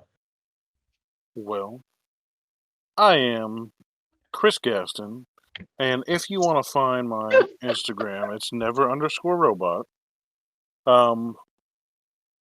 Don't look at my Facebook. My gaming persona is Snowcone83 as well, and it's pretty much a variation of that through most things, and it's pretty easy to find that way. And outside of that, I believe my Twitch is also Snowcone83. And yes, it is. So yeah, find your snowboy out there and give him a kiss. Yeah. Chris, where can people find you and give you a kiss? Hey, I'm Cody Burke. You can find me on YouTube at Boingo Writer. I do video essays, video editorial things. You can find me on Twitter at Boingo_Writer, Instagram at Boingo_Writer, Twitch at Boingo Writer. Oh shit, dude. And Steam Boingo Writer. Oh shit, dude. I think also I'm on Xbox at Boingo Writer. Mm-hmm. I'm pretty sure. Hold on, let me double check. Opening up the Xbox account on my Windows computer. Whoa. Hold on. Boop, boop. Oh, it's a Windows? I thought you were gonna get a. Okay, yeah, neat. Yeah.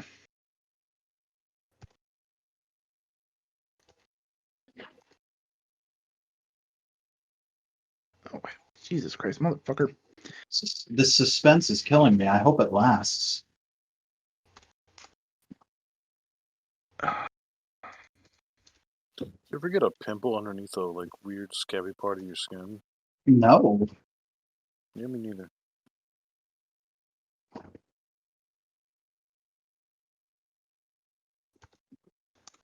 Everything okay over there, Cody? Somebody digibashed Beast Wars Megatron into Rex from Toy Story. Nice. Perfect. Beautiful. Well, we're just gonna move on, and yeah, I'll let everybody know. I am Jacob Brody, and I make all kinds of shit on the YouTube. You can find me at youtube.com/thevacuuminator. It's spelled THEVACUUMINATOR. I'm also on the social media at the Vacuuminator, most places. You can find me Instagram primarily these days. I'm posting figure photography most weekdays right now. It's good shit. I like it. And this podcast, you can find it through Modular Media, the YouTube channel you're on right now, presumably. If you're listening to it on YouTube, you might be listening to the MP3 that you can download by going to the Google Drive folder in the video description. And hey, if you enjoyed it either way, give us a like, give us a comment, help us out in that YouTube algorithm, subscribe, and ring the bell in order to enable notifications and get every episode of the podcast as it comes out. Don't forget to follow us on Twitter at the Modular Media and join our subreddit r/Modular Media. But that is all. We will see you next time when we will be discussing WCW Halloween Havoc 1998. Hell yeah. Wrestling. Yep. Oh yeah. no. It's 90s, late 90s WCW. Oh shit. Oh shit. Oh shit. Warriors in the mirror, brother. Oh no.